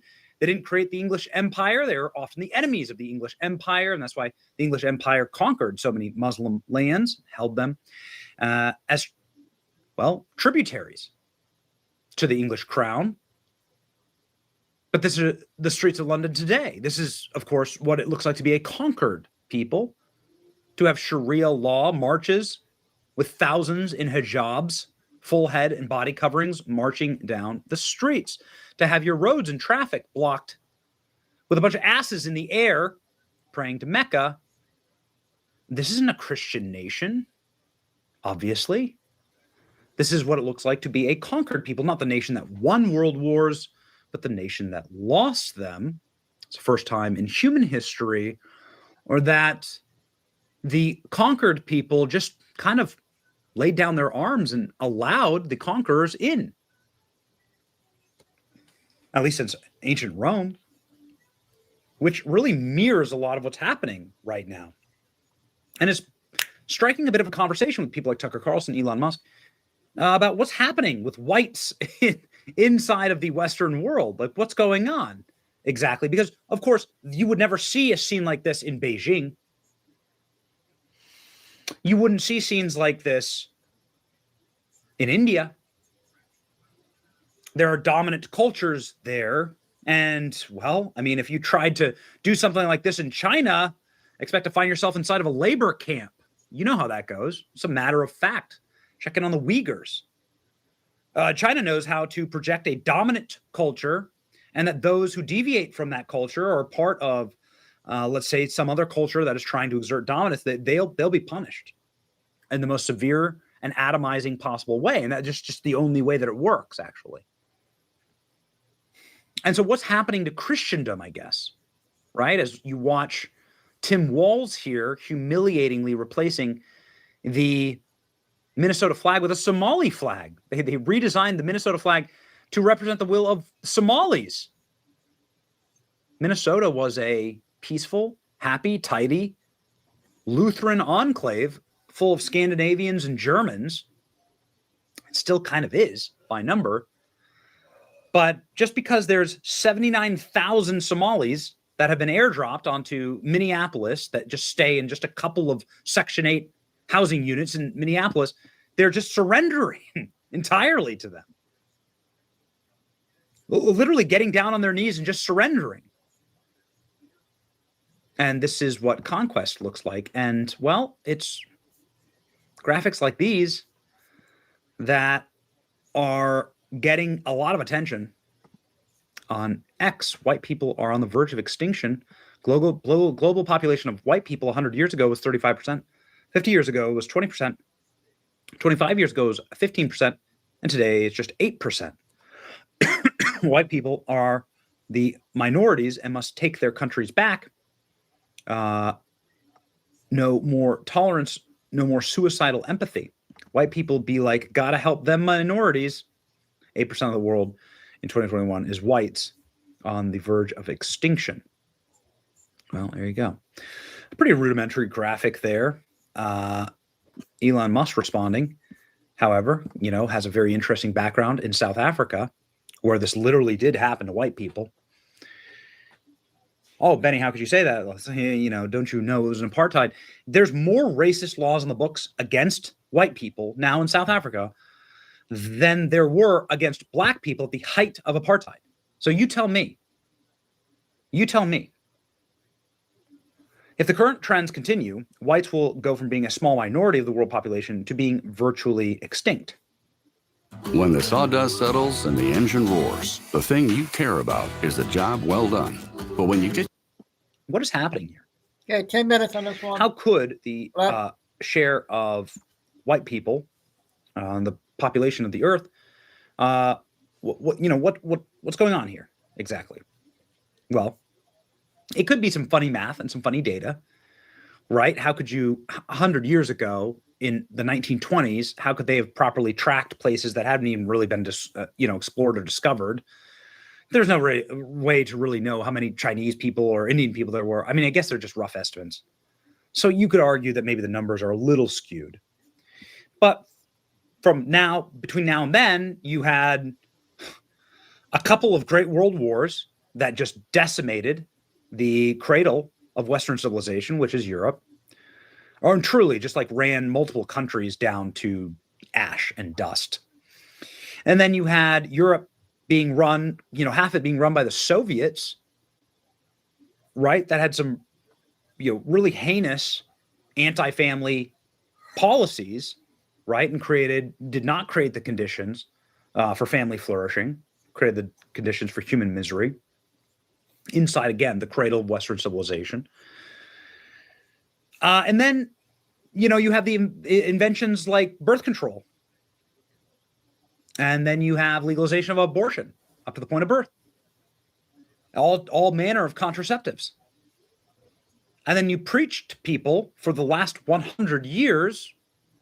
Okay, fine, let's be fair. The last 75 years, ever since the boomers were being raised, the message to people is not go start a family, get married, have children. The message in Western societies has been, you know what? You won your world wars. You did the hard life. You should just go and enjoy it. Forget the family. Free sex.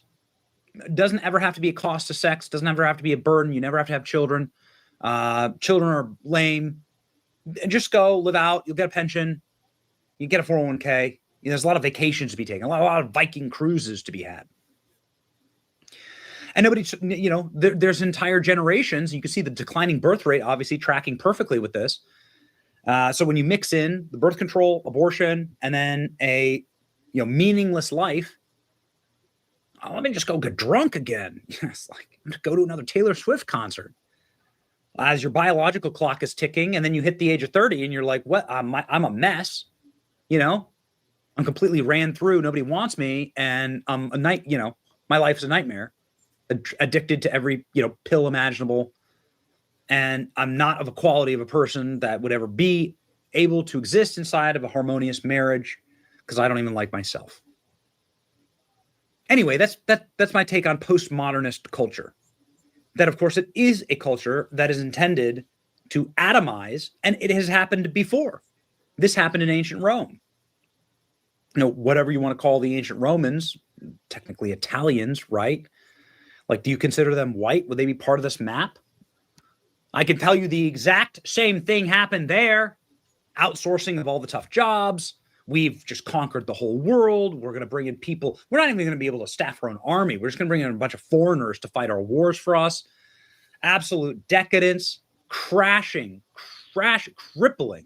birth rates, and then to no end in sight, like complete and total. Like once you lose the birth rates in Rome were so low that Caesar was like offering free slaves, tax-free living, tributes to mothers.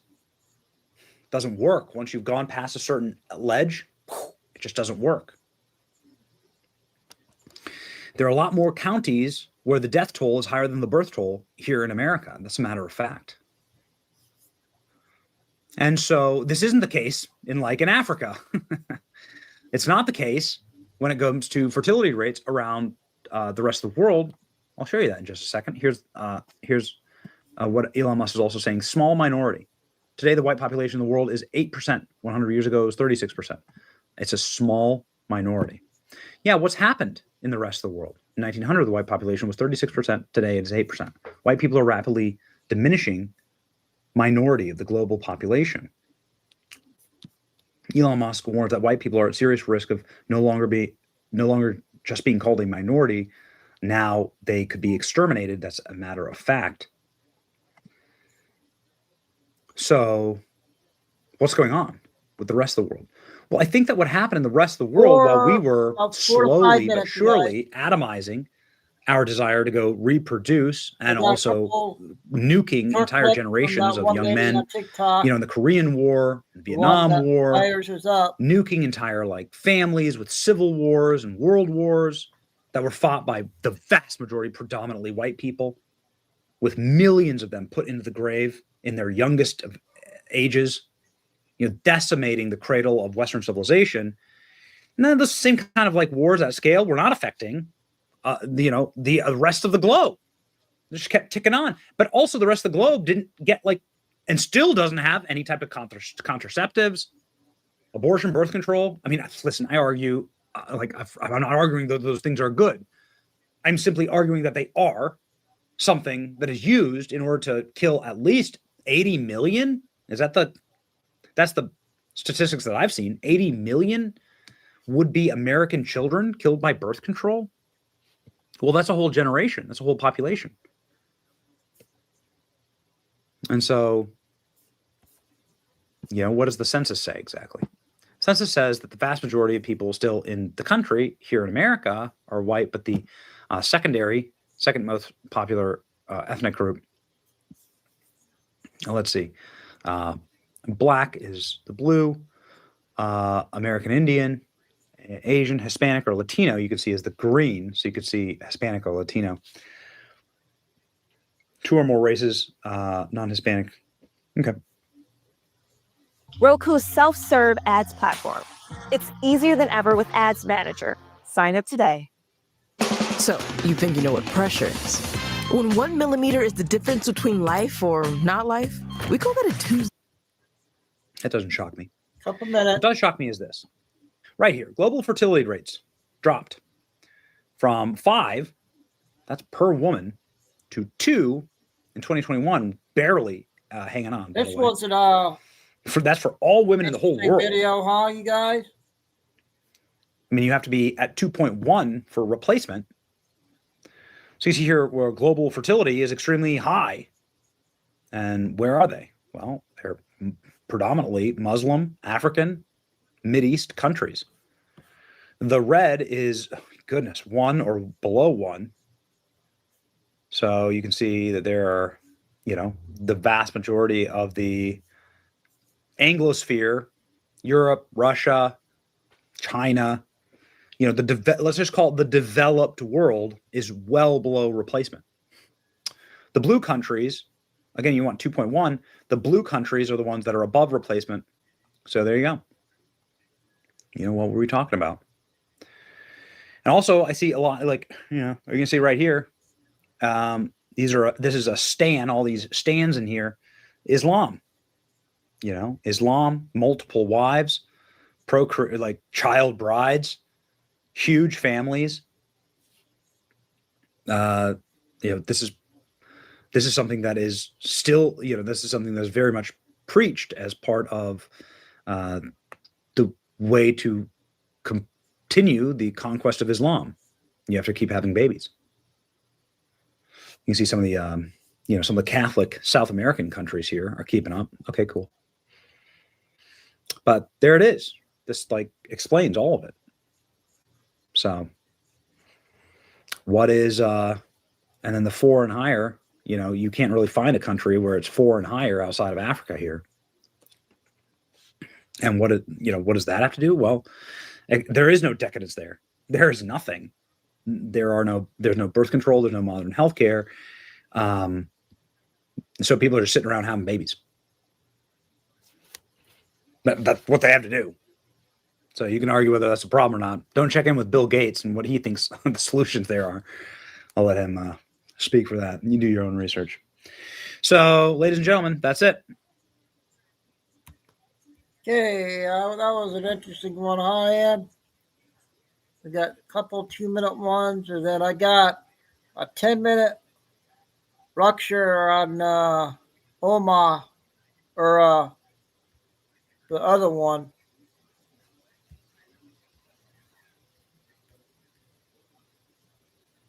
Oh, wait, I want to see about playing this one.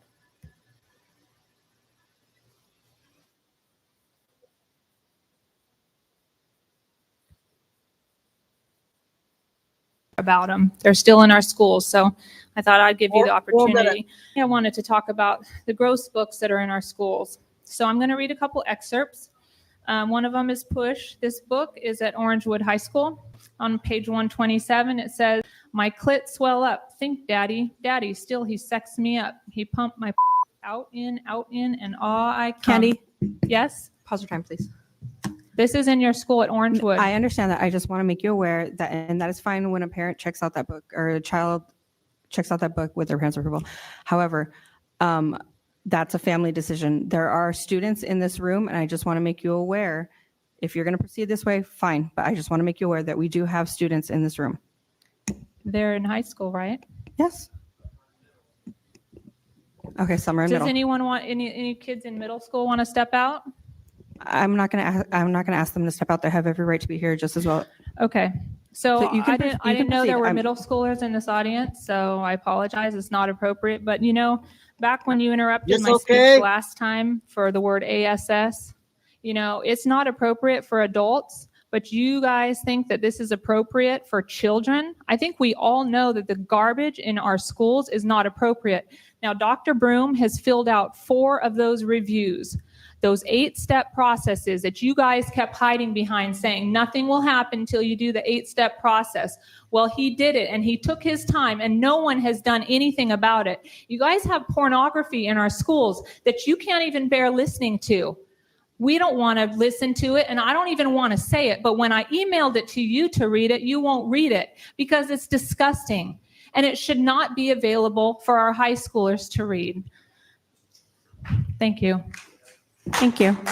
According to CBS reports, Redland school administrators repeatedly dismissed claims of sexual abuse, failed to report allegations to authorities, and even pressured some alleged student victims and suspected abusers to move to other schools or districts. CBS reports that in the last 10 years, more than 50 Redland students have sued their former school over alleged sexual abuse. The documentary concluded that RUSD had not learned their lesson. And as such, as evidenced by, I've had many parents and teachers privately message me about this with their own ongoing stories. Why do the kids at RHS football call RHS football coach Glass a pervert? Why are the students saying he was caught with child porn on his computer and that he grabbed a female student's ass? They say he made only the girls turn around during squats. Candy, I'm sorry, but the language. Can you stop the clock if you're going to interrupt me? I'm sorry. The language is all. Okay. Sorry, I understand, but the language. Okay, thank you. They say he made only the girls turn around during squats to stare at them from behind. Now, I don't know why he's on leave or why he mysteriously was removed from their website, but I do know that the school has still not informed the parents of his departure. You work for us, yet you ignore the issues we all request you address. 8 of us parents walked down to the district office and politely requested to speak with the superintendent. What did you do? You immediately called the Redlands PD, the sheriff, San Bernardino County Sheriff, the school safety officer. How dare you waste 3 valuable resources on a group of pleasant, law-abiding parents who pose absolutely no threat to you, and we never have. We have questions and waited nearly an hour for everybody to come speak with us. You all ran and hid like cockroaches. What brings me to mind the Rev Principal Clary, who's now apparently vanished into thin air. Who's the new principal on campus now? Who is she? What's her name? Why haven't we been notified? You'll spam the hell out of us for digital storytelling, but when it comes to important issues, you're silent. Your current measures are worthless, as evidenced by the fact that they're not working. Everyone here can all agree on one thing, that we all want the best for our kids. And if your staff doesn't so much as lay a hand on one of my girls, I promise you, as God is my witness, it will not end well. Thank you. Well said. You guys think? I thought that was an important one.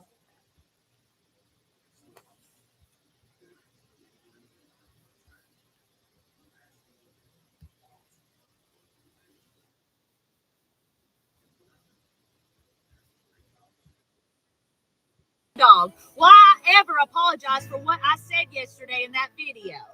Y'all just got me twisted up with somebody else. Okay, because I ain't gonna walk it back.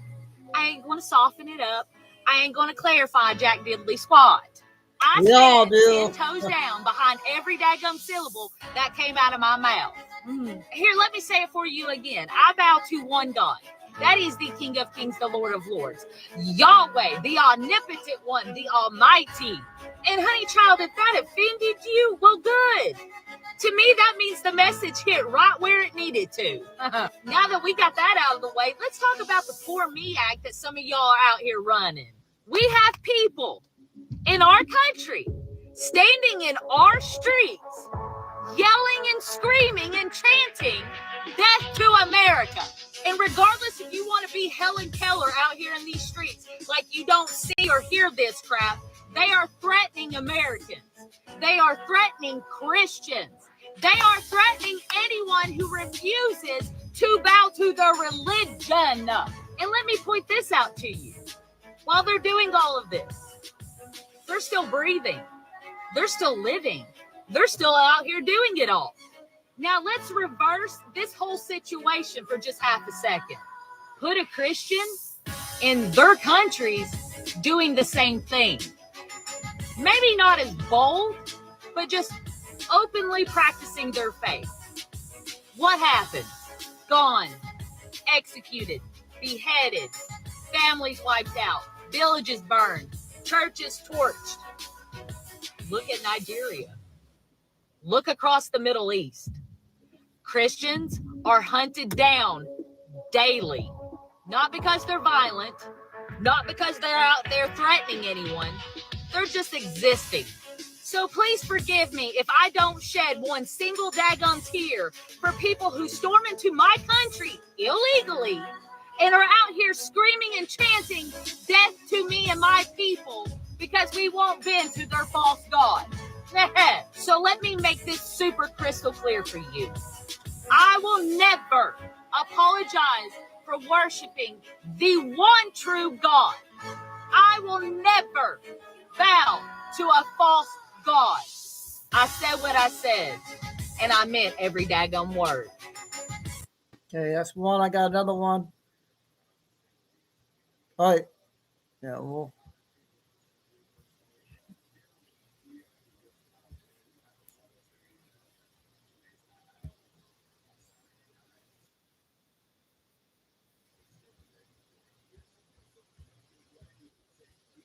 Have seen or become aware of the absolutely horrific, devastating multi-car crash that happened in Gatlinburg, Tennessee. And my heart is just breaking for those people.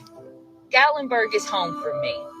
I'm from that area. If you know Gatlinburg, it's a very peaceful, beautiful, it's full of life.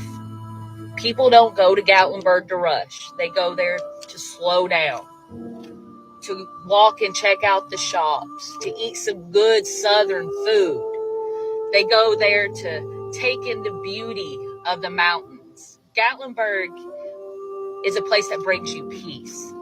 But sadly and unfortunately, that peace was shattered yesterday. From my understanding and what news I am being fed from back home is there was a woman driving a white van, and she apparently suffered a medical emergency, possibly a seizure while she was behind the wheel, which caused her to hit the gas. And in Gatlinburg, the traffic creeps. Pedestrians are everywhere. And when that happened, everything turned tragic. From my understanding, reports are saying that pedestrians were hit, multiple cars were hit. They're saying at least 2 people were confirmed to pass away, multiple injuries. In an area where people were just trying to be laid back and enjoy the scenery. But let's take a moment today to say just a silent prayer for everyone that was involved in that horrific incident. Whether it was people in the cars, whether it was the pedestrians, the people who witnessed it, the first responders, to Gatlinburg in general as a community. Take a moment, Say a prayer for these families that the Lord will wrap his arms of peace and comfort and healing around them all. That was sad one there from yesterday. So Okay, so let me get this. The next two I'm going to play is Echo and then the depth, so about the numbers, I guess. And then that girl came out with a 10-minute one, like what she was saying. Just came out 3 hours ago.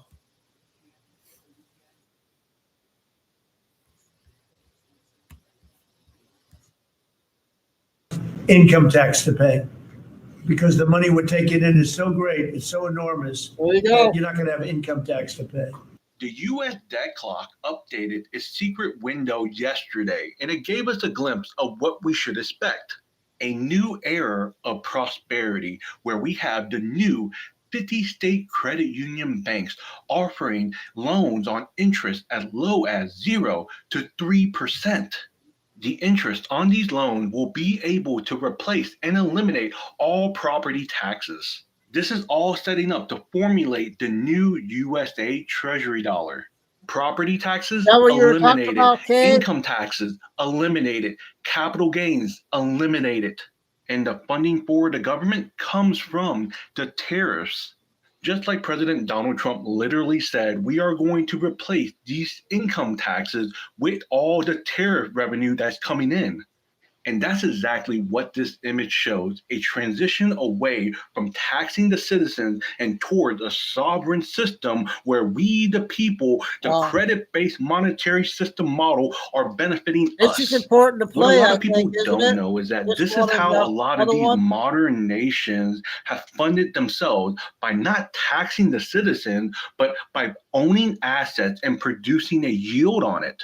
So instead of the IRS taking from you, the nation generates return through state financial institutions. This matches Proverbs 13:22. A good person leaves an inheritance for their children's children, but a sinner's wealth is stored up for the righteous. And while people are busy arguing online, 41 credit unions merged in just Q3 alone. And the largest faith-based credit union in U.S. history merged this week. These mergers right here are not just random. They're consolidating the system into safer, mission-aligned, member-owned, and asset-backed institutions that fit perfectly into the new 50-state credit union model. Credit unions today are what community banks were 100 years ago, but now with the potential to plug into blockchain rails. Now take a look at what Metallicus is building. We have the WebAuth wallet, the XPR network, the Metal blockchain, it's layer 0, the Metal L2, the Metal dollar, the stablecoin, the XMD, and Metal X lending, also known as the loan protocol. Metallicus isn't just some random fintech company. No, they are literally a FedNow service provider. They sit on the U.S. Faster Payment Council board. They are advising community banks and credit unions all across the nation. They have built a compliant blockchain stack infrastructure. And the biggest signal of all, Metallicus' former head of banking strategy, Lee Woolley, is now the president and CEO of Treasury Department Federal Credit Union. I want you all to let that sink in because the man that was behind Metallicus' whole entire banking strategy now runs the official federal credit union of the U.S. Treasury Department. That right there is the bridge between traditional finance and blockchain, the credit union system to Web3 banking, the federal treasury to the asset-backed digital infrastructure that's being created. So if you're wondering who is building the purple rails for this new system, you're looking at it. And with today's announcement from Metallicus, where Arizona Financial Credit Union has joined their stablecoin pilot, adding another credit union to the existing credit union to the stack? When does it get to a point that you start connecting the dots and doing your research to find out that, yes, this is it? Many signs are converging right at this very moment. Again, the credit union consolidation, the faith-based credit union merging, the Treasury Department, Lee Woolley, the leadership shift whenever he went from Metallicus to the Treasury Department of the credit union. Metallicus building the modern rails for this new financial system. Trump announcing a whole entire tax restructuring, the U.S. debt clock revealing that the new Treasury dollar, the sovereign wealth reserve, is built upon state credit union, the Feds ending, quantitative tightening, and the rise of this new asset-backed digital dollar that's going to be emerging. Everything right now is pointing toward this controlled reset from this debt-based system over to a credit-based, asset-backed, citizen-owned system. People think that this is a conspiracy, but the mergers are real. The technology is real. The advisory board is real. The policy shifts are real. The secret images from the U.S. debt clock are real. The tariffs replacing income tax, now confirmed by Donald Trump himself, is real. And the blockchain infrastructure for all of this is already built. You just didn't know who was building it, but now you do. This is why it's so important to know what you hold. Let's go. Let's go. All right, that just came out, you guys.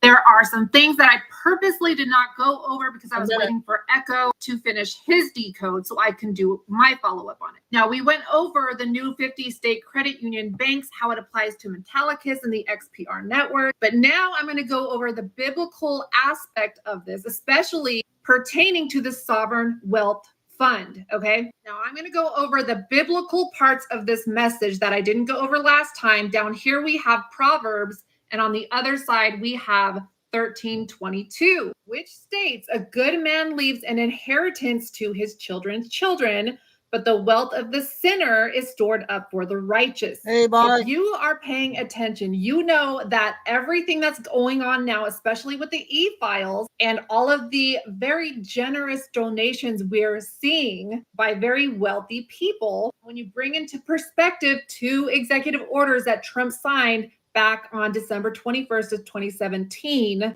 all of this is coming into fruition, and all of the wealth from those executive orders are being transferred into the sovereign wealth fund and being distributed to the people, to the new financial system. This parallels the Book of Enoch and the Book of Mormon, you guys. I don't care what you think about the LDS Church. It applies to everything that's going on now, okay? So when we look at Proverbs 13:22, the verse expresses divine reversal. The righteous build legacies that endure, and the wicked ultimately lose what they accumulate, and it is transferred to the righteous. It explains this in the Book of Enoch as well, that the wicked rulers, giants, and corrupt kings who accumulate wealth through violence will lose it, and God will restore it to the faithful. Woe to you, you rich, for you have trusted in your wealth, you shall be stripped of it. Your wealth shall not remain with you, but shall be given to others. Now let's talk about what the Book of Mormon says. 3 Nephi 20, gathering of nations into Zion. Christ explains that the promises to Israel will be fulfilled in this land, the promised land of America, you guys. He gives a last days sign. 3 Nephi 20, verses 27 through 28. The remnant of Joseph on the American continent will be restored, and the Lord will gather Israel to this land. When nations gather, their wealth comes with them. What are we seeing happening right now with tariffs and bringing in the wealth of other nations because they are all gathering, you guys? Moving forward, Isaiah 60, which is quoted in the Book of Mormon, the riches of the nations shall come unto thee. Isaiah 60 is directly linked by Christ in 3rd Nephi to the American Zion or the New Jerusalem. Isaiah prophesies, the wealth of the Gentiles shall come unto thee. The forces, the wealth of the Gentiles shall be converted unto thee. They shall bring gold and incense. Thy gates shall be open continually, that men may bring unto thee the wealth of the nations. Now, the Book of Mormon prophesies that in the last days, America becomes a covenant gathering place. Israel and believing Gentiles build the New Jerusalems, and nations flow into it. Tariffs are flowing into America right now, you guys. The wealth of the Gentiles is inherited by the covenant people, and the Lord transfers prosperity to Zion. Now, we've talked about tariffs, but now let's talk about these executive orders that Trump signed in 2017, where United States sanctions human rights, that word, and corrupt actors across the globe. This executive order 13848 declares that foreign interference in the U.S. elections poses an unusual and extraordinary threat to national security and foreign policy. And it authorizes the Secretary of the Treasury, you guys, to impose sanctions on those identified as interfering, which can include blocking their property and interest in property, prohibiting transaction by U.S. persons, and restricting their access to the U.S. financial system. Now let's talk about the executive order 13818, which is for blocking property related to serious human rights and corruption, which was signed by President Trump in 2017, declaring a national emergency to target corrupt actors and abusers globally that freeze assets and restrict transactions. And the executive orders provide legal tools for the U.S. to impose financial penalties on individuals involved in serious abuses, regardless of nationality. These orders are used to pressure regimes and individuals responsible for severe human rights violations, corruption, or other illicit activities by cutting off their access to the U.S. financial system. These people are serious sinners. And what you guys are seeing right now, especially with Michael Dell and his wife, Susan, donating $6.25 billion into the Trump accounts for children, you guys, for our children's future, calling it a philanthropic donation. But we know what is actually happening, you guys. We also have a ton of elites donating massive amounts of money for the ballroom, okay, at the White House. All this construction is going on during a time where we know that biblical prophecy is being fulfilled. Zion is being established and being built. The New Jerusalem is being established and being built before the return of Christ. That is what is happening. This all has to be established when Christ returns, where every Jew and every Gentile will bow to Christ. So never mind all of the drama that's happening right now with nations and races and religion. We know what's going to happen in the end. Okay. I want to come back to this and explain a little deeper about Metallicus, because the U.S. debt clock has been showing us the purple when it applies to the credit unions, you guys. They've also been showing us the atom, which it represents the Proton network, which is now the XPR network. I'm going to show you guys a clip of what Echo did yesterday. I'm going to tie some things in real quick. Metallicus isn't just some random fintech company. No, they are literally a FedNow service provider. They sit on the U.S. Faster Payment Council board. They are advising community banks and credit unions all across the nation. They have built a compliant blockchain stack infrastructure. And the biggest signal of all, Metallicus' former head of banking strategy, Lee Woolley, is now the president and CEO of Treasury Department Federal Credit Union, I want you all to let that sink in, because the man that was behind Metallicus' whole entire banking strategy now runs the official federal credit union of the U.S. Treasury Department. That there is the bridge between traditional finance and blockchain, the credit union system to Web3 banking, the federal treasury to the asset-backed digital infrastructure that's being created. Now, when Echo sent this to me, I immediately saw the last name, which is Woolley. Now, when you're raised in the LDS church and you see that last name, you know there are some strong connections to that last name, Woolley, and the LDS church. It is deeply rooted in the LDS church, you guys, which is interesting because he's been the president and CEO of the Treasury Department Federal Credit Union, you guys. And they tried to establish the first bank in Nauvoo, Illinois, which was one of the first settlements of the LDS church that had their own working and extremely successful financial system. I am not saying that he is LDS, but it is a very strange coincidence, okay? Especially when you take into account that Edwin Dilworth Woolley Sr. was a close friend and financial agent of Brigham Young. Now we have this Mormon coin on the XPR network, which is a meme coin, but they have Marshall and Brigham Young, which is a play on Brigham Young, Marshall Hayner, and Joseph Smith. It's almost like all of these people got together and created this fun and interactive community to bring people on to this network, you guys, with their goal to build Zion on chain. When I tell you guys this is all connected, it's all connected. It's crazy. And one more thing, you guys, that I thought was interesting. When I started screen recording Echo's post, as soon as Echo brought up Lee Woolley's post, I got a notification drop down. You guys can see it on the video. And the notification drop down was from one of the LDS group chats that I'm in, where young women's came down at the same time Echo brought up this picture of Lee Woolley. You guys might chalk that up to a coincidence, but you guys, I get a million notifications. Most of them are blocked from dropping down while I'm using my phone. So for that to happen, you guys, as soon as Echo brought this picture up as I'm screen recording, is a spiritual confirmation, you guys. And the message literally says confirmed time. Okay, what do you guys think of the latest update on that? I thought that was important there. So I got three more. I got a 10-minute one. They're all 10-minute ones, so there's three more good ones left I want to get out.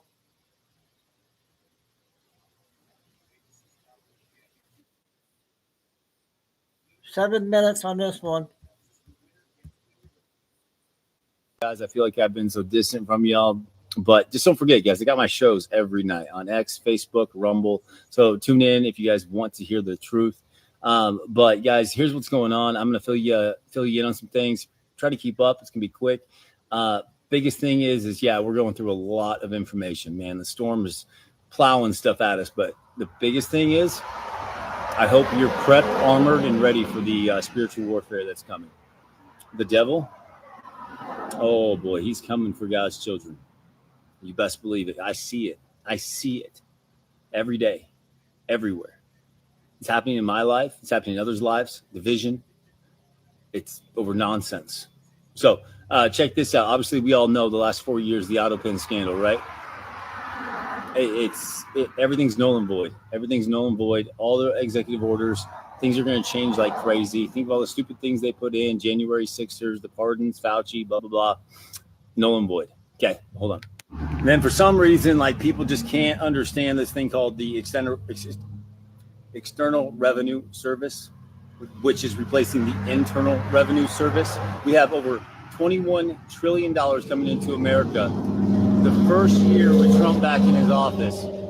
And it's going to a sovereign wealth fund in which Trump will next year, halfway through, give money back to the people. You don't need the Federal Reserve. You don't need the IRS if the Federal Reserve doesn't exist. And if you're bringing money in instead of killing your people from the inside, and I don't know how people don't get it.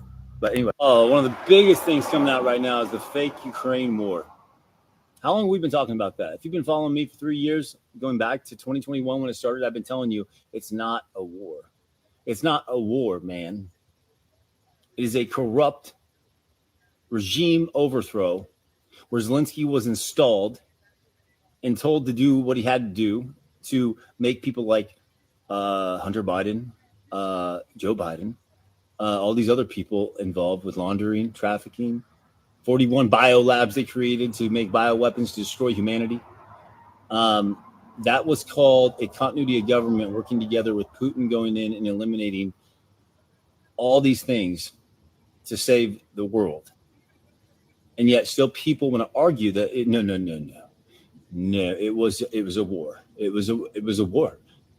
Yeah, it was Zelensky and the deep state killing their own people in Ukraine. Just go ask the soldiers who got forced out of their homes and thrown in the front lines and say, hey, put a helmet on. Go do something. 2 minutes later, they're probably done, gone. Because they had to. That's what happens when you live in a dictatorship ran by a deep state regime. So Don Jr. is going off about that. All that news is coming out. Not only that, Zelensky's just done. Like, he's done. So what are they going to do? Because you can't lose Zelensky. They will not accept a peace deal, because if they do, that means that the Ukrainian people can have an election again to bring in the person they want. So Zelensky's crying because they're onto him. His special guy, whatever that assistant of his, is now being investigated. And he's got his puppet masters who are like, we got to get rid of him. Which means for him, that's not good. Then he's got Trump over here like, come on, what are you going to do, bro? Well, I can't do it. I mean, it's terrible for him. That's what happens. But y'all seen it now? And please say nothing's happening or Trump's got the wrong people in there. He's got Bongino and Bondi and Patel, and they don't know what they're doing. I promise you, they know a lot more than you do about what they're doing. And since day one, Bongino's been trying to get the Epstein files out. Since day one, they've been doing work. And I guarantee you, in a classified operation, you don't just come out and tell the people, hey, here's what's going on. Let me tell you what we're going to do so the enemy can know what's coming. Come on, man. You gotta have a little faith. I promise you, Trump knows what he's doing. You guys are okay with this guy, right? Friends close, and your enemy's closer, right? You knew I had to throw a Q post in, but hey, from the Justice Cometh, don't forget about this Q post. It says, what had to happen first? Think logically. Think FBI, DOJ. It says, think cleaning. This was back in, I think, 2017, 2018. This was put out on 4chan, the server for all of us to see. That's like 7-8 years ago.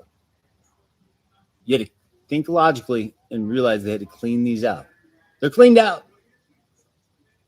Now you're kidding. You witnessed the show, right? Have some faith, but hold on. All right, so I got a million things that I could go over still, but I'm going to tell you this right now. This is about the 2026 midterms. Why? Because it's make or break for this country and your future in the world.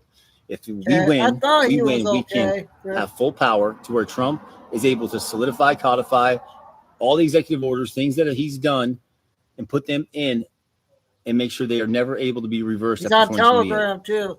We can take away the filibuster, and the Dems will never have control again. If it goes the other way, they can come in, tank the filibuster, let us never have control again, reverse everything after 2028, and I think you guys know what would happen. So Trump retweeted this right here. It says, if your justice system has been corrupted, how do you bypass the corruption? Military tribunals. Guys, how do you expect any prosecutions or anybody to be truly indicted when your entire justice system, judges, magistrates, courts are corrupt? And I'm talking people in there without even law degrees. You see it. Comey let off. Letitia James let off. That's good. Trump's showing you. He knows it's going to happen. He's trying to show you. Hey, put that indictment out there. Let everyone see I'm going to indict them. And then they're going to see that they're going to let him go. That's the only way you will ever know. But let me reassure you, they're not off the hook.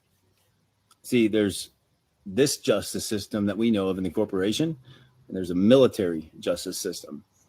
And under certain national emergency things that were put into place back in 17 and 2020, we have been under the military's control. And now it's just a matter of very little time left before these people get the ultimate justice they deserve. And I'm talking everything. So have faith in God, but just know as we get closer to the midterms, the enemy is going to attack you harder than you've ever felt before. And I pray to God you're staying in the word, in faith, and you're staying close to Jesus Christ, because that's the only way you're going to get through it. You might not win every battle, but you better damn well know we've won the war. God won. He saw that one. Okay, I'm going to end it with this one.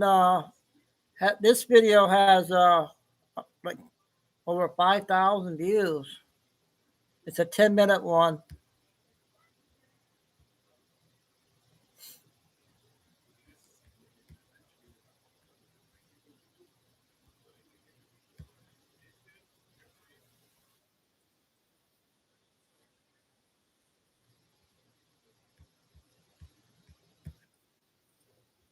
Your kids are fine. Now get your phone so you can call your husband. I don't know what's happening. Bitch, you know exactly what you did. And if y'all didn't, let me tell you, and it's crazy. Stick around, because you ain't gonna believe the sentences bitch got, okay? Anyways, this is Melissa Gannon. She's 47 years old. She has a 15-year-old daughter, an 11-year-old son, and she's married, okay? Now, Melissa's 15-year-old daughter is dating this boy, okay? And they wanted to go on vacation together. Melissa wanted to take them with her. But she wanted to take the daughter's boyfriend's siblings with them also. Okay. So it's the daughter's boyfriend and then his other two siblings. And one of them is 16 and his name is Billy. Okay. That's not his real name, but it's Billy. That's who this is about. So that's all we need to know is Billy. Okay. All right. So she takes them all on this trip with them. And the first place they go, Melissa was about to fall over. So she grabbed Billy by the waist to hold on to him, and he's like, I didn't really think much about it because I thought she was going to fall over. So I thought she was just trying to hold on to me, Well, and it was dark outside. So really nobody could see what they were doing. Well, he said after that, then she started rubbing his back, like caressing his back and then his ass, and just kept doing it like inappropriately. Okay. Well, they left. When they left there, they all went to a restaurant together. Okay. So it was Melissa and all these kids that she took, and then there was some other people there with them. So when they got to this restaurant, all the adults sat at one table, and Billy said Melissa chose, she didn't want to sit with adults. She wanted to sit with all the teenagers and the kids at the kid table. So she went over there and she sat right next to Billy. And he said he was uncomfortable because of what just happened, but he didn't say anything. And then he said after they left this restaurant, they all got into this van. And Billy said that he was, you know how you like stretch your hands back and put your head back and stuff to lay back. Well, when he did this, he said Melissa grabbed his hand and put it on her boob and started making him rub her boob with his hand. So this happened in the van, and then she stopped. So when they got back, she followed him to his room, not into his room, but just to his door. And she's like, I really want you really bad. So this big bitch said to him. Anyways, then she takes his hand and puts it up her skirt. But then they hear somebody coming, so she has to stop, okay? So they both go to their rooms and they go to bed. The next day, he says most of the group were out on touring something, including her husband. So there was 4 of them left, and they went to the pool. And it was Billy, Melissa, another kid that was with them, and Billy said he didn't talk any English. Like, he didn't understand English. He didn't talk English. And then Billy's other sibling, but they weren't by Billy, okay? So they were in this pool, and he said that him and Melissa were right by this guy that came with him, but he doesn't talk any English. So he said Melissa was just talking out loud and telling him how bad she wanted him, and just kept on with this stuff. So they left the pool. Everybody went to bed. Well, Billy said he went to bed until the middle of the night, and he said he woke up because he kept hearing something really loud, and he thought it was like a cricket or something, some kind of bug that was keeping him awake. It was being so loud. So he said he got up to go look for this bug. And he said when he turned the corner, it was outside of Melissa and her daughter's room, and they were sleeping in the room, and the bug was right outside the door. So he said he was going to get the bug, but then Melissa came out. So Melissa came out of the room and was like, come with me, and took him to the laundry room. And he said, I don't know why, but I just told her, show me your boobs. 16-year-old guy. And she said, okay. So she showed him her boobs, and then she turned the light off, and then she pulled his pants down and used her mouth. Okay. They did this and then left the laundry room. Sorry about that, you guys. I'll do another one for you.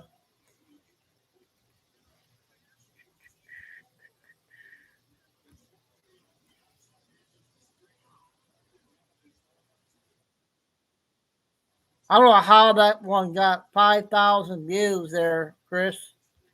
5,000 views. He'll burn them, and their dead bodies will lie in the street of the great city, which spiritually is called Sodom and Egypt. They're lost. They're worshiping someone who's going to burn them in the end. He hates everyone with a passion, and more so, he hates those who love the Lord. But he even hates those who worship him. When he's given that freedom, he will kill these witnesses. Stop it. How much power do they have? Changing the water into blood. Moses, bringing fire from heaven. Elijah, passing judgment onto the world. Enoch, so much power. They will strike the earth with as many plagues as they desire. They will be given power. Anybody to come and try to harm them, they'll have to be burned and killed. Yet when Satan is released and given full power, he will kill them. He will put the whole world in a concrete mixer, and he'll mix everyone together. He'll bring out a new concrete. I don't know, maybe 100 MPa that dries up in a split second. He will give him that permission.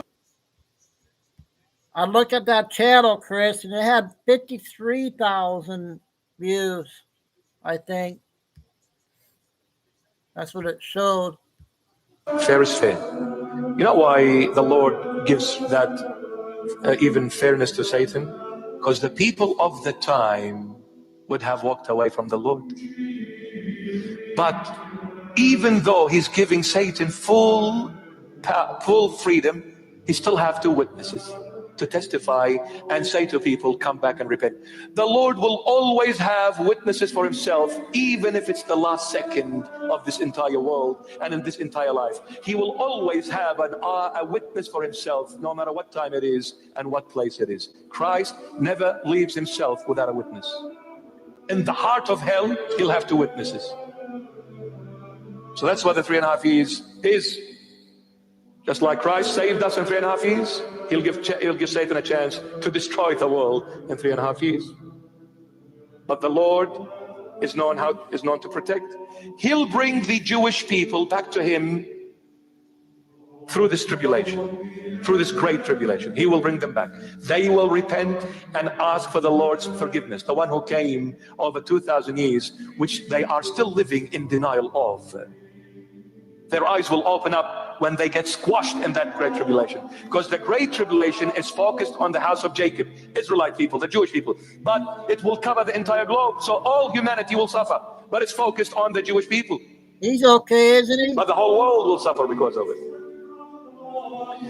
And their dead bodies will lie in the street of the great city, which spiritually is called Sodom and Egypt, where also our Lord was crucified. Was the Lord crucified in Sodom and Egypt? No, it is called spiritually Sodom and Egypt, but it's a great city. Which great city is it where the Lord was crucified? Jerusalem, correct? Why is it spiritually called Sodom and Egypt? John the Beloved is trying to tell us the following about Israel, about Jerusalem. He said, look, what happened to Sodom? Got burned by fire.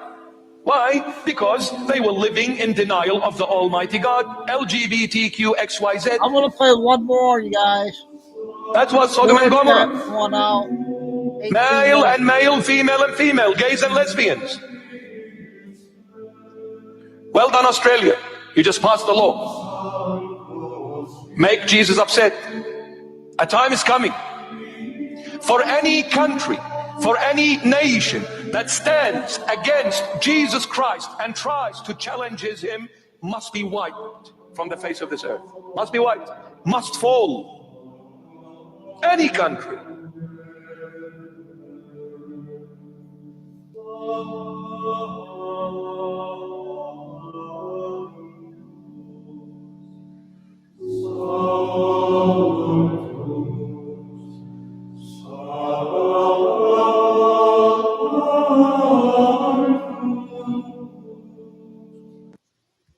Okay, I made it up with that video from the last video. I'm going to add one more.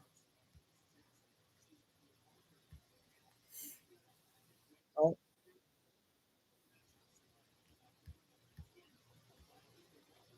Dang it.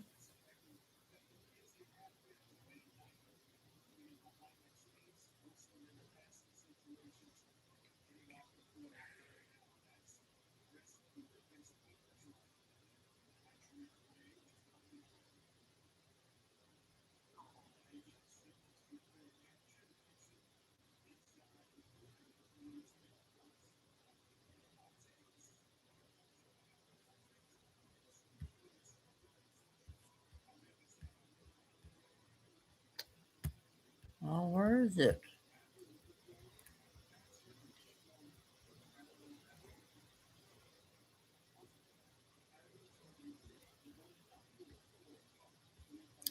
Ah.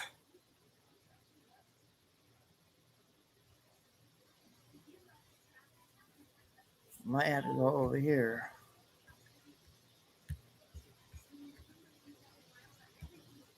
Oh, darn it. I guess I have to go to YouTube. Hang on.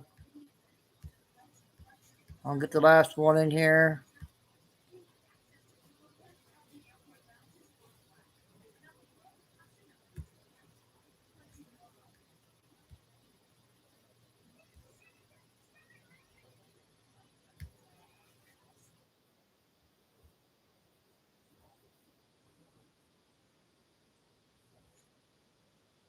One of her best friends just got arrested by President Trump's deportation agents who are currently surrounding and Actually, all over Minneapolis, conducting their operations. They took a very important figure in Ilhan Omar's circle, someone she knows personally, someone who is already convicted in the Feeding Our Future scheme, where hundreds of millions of dollars were stolen from American taxpayers. This is huge. And you're going to see that this guy is connected to Tim Walz, not just Ilhan, connected to the Minnesota Secretary of State, just about everyone in the political scene in Minnesota. I'm joined by Andrew from Unwoke Thoughts. Andrew is a great friend of mine who was originally from Minnesota. So, Andrew, how are you feeling right now? Man, George, I am excited. Yeah, I was born in the Twin Cities area. And thankfully, I got out of that third world hellhole before all of this stuff went down. But man, I'm excited to see what is happening in Minnesota. We have to take our state back. It is so debilitating to watch what is happening there. But when Donald Trump put ICE into Minnesota, it's absolutely exciting to see. Yeah. And Andrew's a very patient guy because I've been trying to do this intro like 50 times and I can't get it right because I'm too excited, but I think we got this one right. But ladies and gentlemen, this is Abdul Dahir Ibrahim. We're going to read all about him, and then I'm going to show you that arrest taking place and his connections with Ilhan. But he's a Somali national who entered the United States illegally around 2000. He has been a prominent figure in Minnesota's Somali American community, serving as director of the Confederation of Somali Community in Minnesota, a nonprofit organization, probably one of the nonprofits that got millions of dollars sent to them by their disgusting and corrupt Congresswoman Ilhan. Despite a final order of removal, imagine how shameless that is, Andrew. You have an order of removal and you're like the director of a Somali community in Minnesota. Like, that's shameless and disgusting that the Biden regime would not enforce that. And that was issued by immigration authorities all the way back in 2004. This guy's been in the country for 21 plus years illegally. He remained in the U.S. for over 2 decades, evading law enforcement until recent actions under the Trump administration's intensified operations in Minneapolis. Ladies and gentlemen, this is Abdul right now. Look at him. ICE, I love ICE, man. Let's freaking go. Here's the clip from Fox News. Arrest of a Somali immigrant in Minnesota seen pictured with local Democrat leaders, Governor Tim Walz and Congressman Ilhan Omar. ICE says that he was convicted of welfare fraud in Canada and should not have been eligible for temporary status here in the United States. Correspondent Garrett Tenney tells us the backstory here from Chicago. Hi, Garrett. Yeah, Martha, the immigration judge in that Somaliman's case denied his asylum request specifically because of the significant amount of fraud on his record. That was in 2004, but for some reason, Abdul Dahir Ibrahim was granted temporary protected status for 10 years, even after he had an order of removal. Altogether, DHS says it has arrested more than 12 individuals so far as part of its newly launched Operation Metro Surge in the Twin Cities. Those in arrest include 5 other Somalis, 2 of which have also been convicted of fraud. My energy bill dropped from $150 to $50 by doing this. My friends laughed at me when I spent $49. What's a little bit annoying, Andrew, is they've only arrested 12 9 people minutes, since guys. December 1st, 9 more which, minutes. that's still a lot of people in such I'll a be short on period of about time. 4 I o'clock wanted hundreds, tomorrow. though, to be completely honest. Also, what's worse, Andrew, only 12, or the fact that this guy has been here for, years and we gave him protection status as a fraudster? I don't know which one's worse, but when I look at this, it's really interesting because when you look at the Somali community in Minnesota, you see how close knit their ties are. Yeah. And they protect their own. And that's why when I see Ilhan Omar and people like this, they come on TV and they act like they have no idea any of this is happening. These politicians, not in a million years did Ilhan Omar not know. She needs to be investigated. They need to go after her because this kind of stuff, that's an isolated event, right? Or that's not an isolated event. Sorry. That's happening all over Minnesota. That's just one situation. And this needs to be the number exposed now, ASAP. it went from 1 billion to 8 billion. That's what the reports are saying. That's this correct, Is Ilhan yes. Omar. Yeah, this is Ilhan Omar with Mr. Abdul Dahir Ibrahim right here, best friends. Fox News has obtained photos of one of the Somali illegal immigrants wrapped up in the Minnesota fraud scandal, posing with several high-profile Minnesota Democrats, including Congresswoman Ilhan Omar and Governor Tim Walz. The man pictured is Abdul Dahir Ibrahim. He entered the country in 2000 and has had an order for removal since 2004. He also has a prior conviction in Canada for asylum and welfare fraud. ICE tells Fox News Ibrahim was granted temporary protected status for 10 years, but should have never been eligible. We are going to have more on this in our next episode. How ridiculous is that? Absolutely ridiculous. And here, ladies and gentlemen, is what this country has turned into, where Democrats will give protection to fraudsters, a guy convicted in Canada, for the same level of fraud he's committing here. And we thought it was a great idea to bring him into the country. And this is not just Ilhan Omar that he knows. As you saw there, this guy is quite the figure in the Somali Republic of Minnesota's politics. Look at him with Tim Walz, with Senator Tina Smith, with Steve Simon, your Secretary of State. At this moment, you gotta wonder if Democrats have donors at all, really, or if they're just filtering all of this fraud money directly from the Somalis into their own bank accounts. That's exactly what's probably happening. Remember, Keith Ellison, the Attorney General, there was an allegation that, probably not even an allegation because it was leaked tapes, where it was quid pro quo. He wanted their support and he wouldn't prosecute them in return. And support means a lot of things in politics. It's not just, votes, it's financial support. So they're stealing money from federal taxpayers and from Minnesotan taxpayers, and they're giving it to the Democrats who then win elections. And this is why Tim Walz and these other Democrats, Ilhan, are all fighting tooth and nail to protect that fraud. And Ilhan Omar is now, ladies and gentlemen, a target. She's now a target herself. Here's that final piece of content from Fox News. They've been all over this. Credit to Fox News. This is the most I've watched them this year, like the last 3 clips we played. Well, now investigators are tracking the web of fraud to other Minnesota Democrats, such as Congresswoman Ilhan Omar.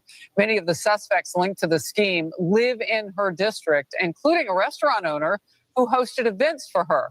He has since been convicted of stealing $12 million in COVID funds. So she is now the target, ladies and gentlemen. She's on the menu, and I want Tom Homan, I want Kristi Noem, I want Pam Bondi, and everyone else in the Trump administration to investigate the fact that she lied on her immigration documents and became a citizen unlawfully, and she should be denaturalized and deported back to Somalia because she clearly thinks it's home. She said it before that she loves Somalia more than America, and that's a huge problem. But Andrew, what does it make her look like for one of her friends, one of the community members in Minnesota that she knows, to be arrested and to have been here for 20 years illegally? How does that make Ilhan look? Oh, one of her friend, dude. Ilhan Omar is surrounded by these people. It's crazy. Yeah. She had that guy, and then she had her campaign party at this restaurant where this guy was just convicted. She also took $7,400 in campaign cash from convicted fraudsters, and one of her own staffers pleaded guilty to running a fake food site in this racket. So I mean, it's not just this isolated event. They're like, oh, this just happened. This is one time. This is just random. No, it's not an isolated event. This is all around Ilhan Omar. So it's just like, as these people are circulating around her, like, who's right in the middle? It's Ilhan Omar, and she needs to be investigated more than all of them. Andrew, guess which nationality of people had 100 of their women in Norway. So we're not in America, we're in Norway now. 100 of their women file fake divorces against their husbands so they could reap $80,000 in benefits per year in Norway. Which nationality do you think that is? I mean, based on the context, I'd guess Somalian. Yeah, exactly. Right. And it's not just Norway, America, it's Sweden, it's the UK. Wherever there's a Somalian diaspora, there appears to be massive fraud. Even in the United States, it's not just Minnesota, the Twin Cities, it's Portland, Auburn, and Lewiston, Maine. Recently, a Somalian politician, like I reported a few days ago, was arrested because he, faked where he was living in his district, and then he stole guns. So, dude, I think Somalians, remember Nigerians, they've for a long time, they've been known as the fraudsters, but now they're looking good. They're looking good in comparison. The Nigerians they're shining now, man. Well, they're shining. It's interesting you say that, because you would have thought that the huge population of Nigeria that lives in Houston, they steal a lot, but they came and they're engineers, literally, and they're Christians, so they find it easier to assimilate. The Somalians are everything we thought the Nigerians could be, right? The Nigerians in Houston own some of the biggest homes. They're some of the richest. Now there's a lot of Nigerian millionaires out there with actual businesses. In Minnesota, they're just Little fraudsters. Little Somalia, yeah. They're just fraudsters up there. And it's utterly ridiculous, and we're putting up with this. And I think it has to end. I mean, Tim Walz says he's going to be launching an independent investigation into the fraud, which is really him investigating himself. What do you think is going to come of that? I don't even know, man. I think Tim Walz, he knew this was going on. I think Ilhan Omar knew this was going on. I do think it just goes to show, when you have a third worlder like Ilhan Omar in her position, she hates the United States. I mean, that's clear. She said that Charlie Kirk's idea should go into the dustbin of history. She doesn't respect our society. She doesn't respect our system at all. And it's obvious she'll do anything to game the system. So I don't think, especially Tim Walz, I don't think he'll be held to account. I think people around him are going to go down, but he's going to be safe. And God forbid, I think maybe Ilhan Omar may be safe. I don't know. She's connected quite a bit, but I think we just have to kind of wait and see. Yeah. Well, ladies and gentlemen, this is Andrew Lubunsky, Unwoke Thoughts. Great channel. I'll link that in the description. Andrew, thank you so much for coming on. This is crazy. Great news. And let's hope these arrests are 1,200 by the end of the month and not 12. Okay, we need more. Yes, sir. Hey, thanks, George. I appreciate it. God bless you all, and goodbye.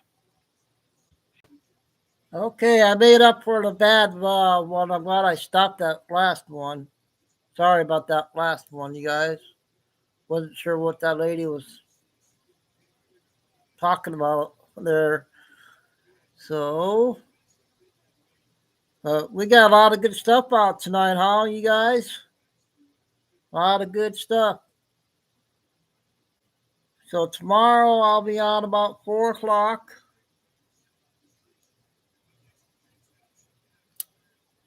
So, where's my sign at? Oh, I can't find my sign. It's somewhere around here. I'll show it tomorrow. So thanks, Kay, again, helping tonight. And JJ must be busy, and a lot of people must be busy tonight, Friday. But a lot of good stuff tonight. Anything happens in the morning, if I'm not busy. But around 4 o'clock, 4 or 5, maybe 3, 4, 5. Let's sometime in the afternoon tomorrow. Stay safe, or God bless. Remember, please hit the like. Stay safe, stay strong, keep the faith, never give up. Oh, you fell asleep? Yeah, I had a couple bad ones. I played halfway through the video. I didn't mean to play that one, but I kept Chris was saying content, whatever, and so I stopped it. I didn't play the whole thing. But other than that, all the other videos I think were good. We did Lori, the depth clock with Echo. It was a 6-minute one, and then the TikTok lady one, she did a 10-minute follow up with Echo and the depth clock lady. There's 2 good videos right there. Then a bunch of other ones. Flying Eagle, were you lurking, Flying Eagle?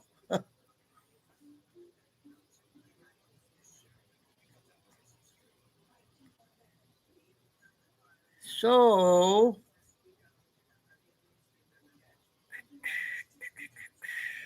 what do you guys think? Is the movie ever going to end? When is the movie ever going to end?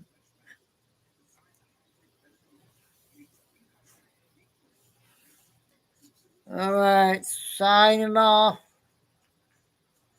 Chico and Dude. We'll see you all tomorrow. Have a good weekend if I don't see you. Okay. Yeah, I think all the regulars are lurking. Our new Craig, I haven't seen Craig come in. He's a new one. He's lurking probably, and Greg and Dave and all them. All right, we'll see you all tomorrow.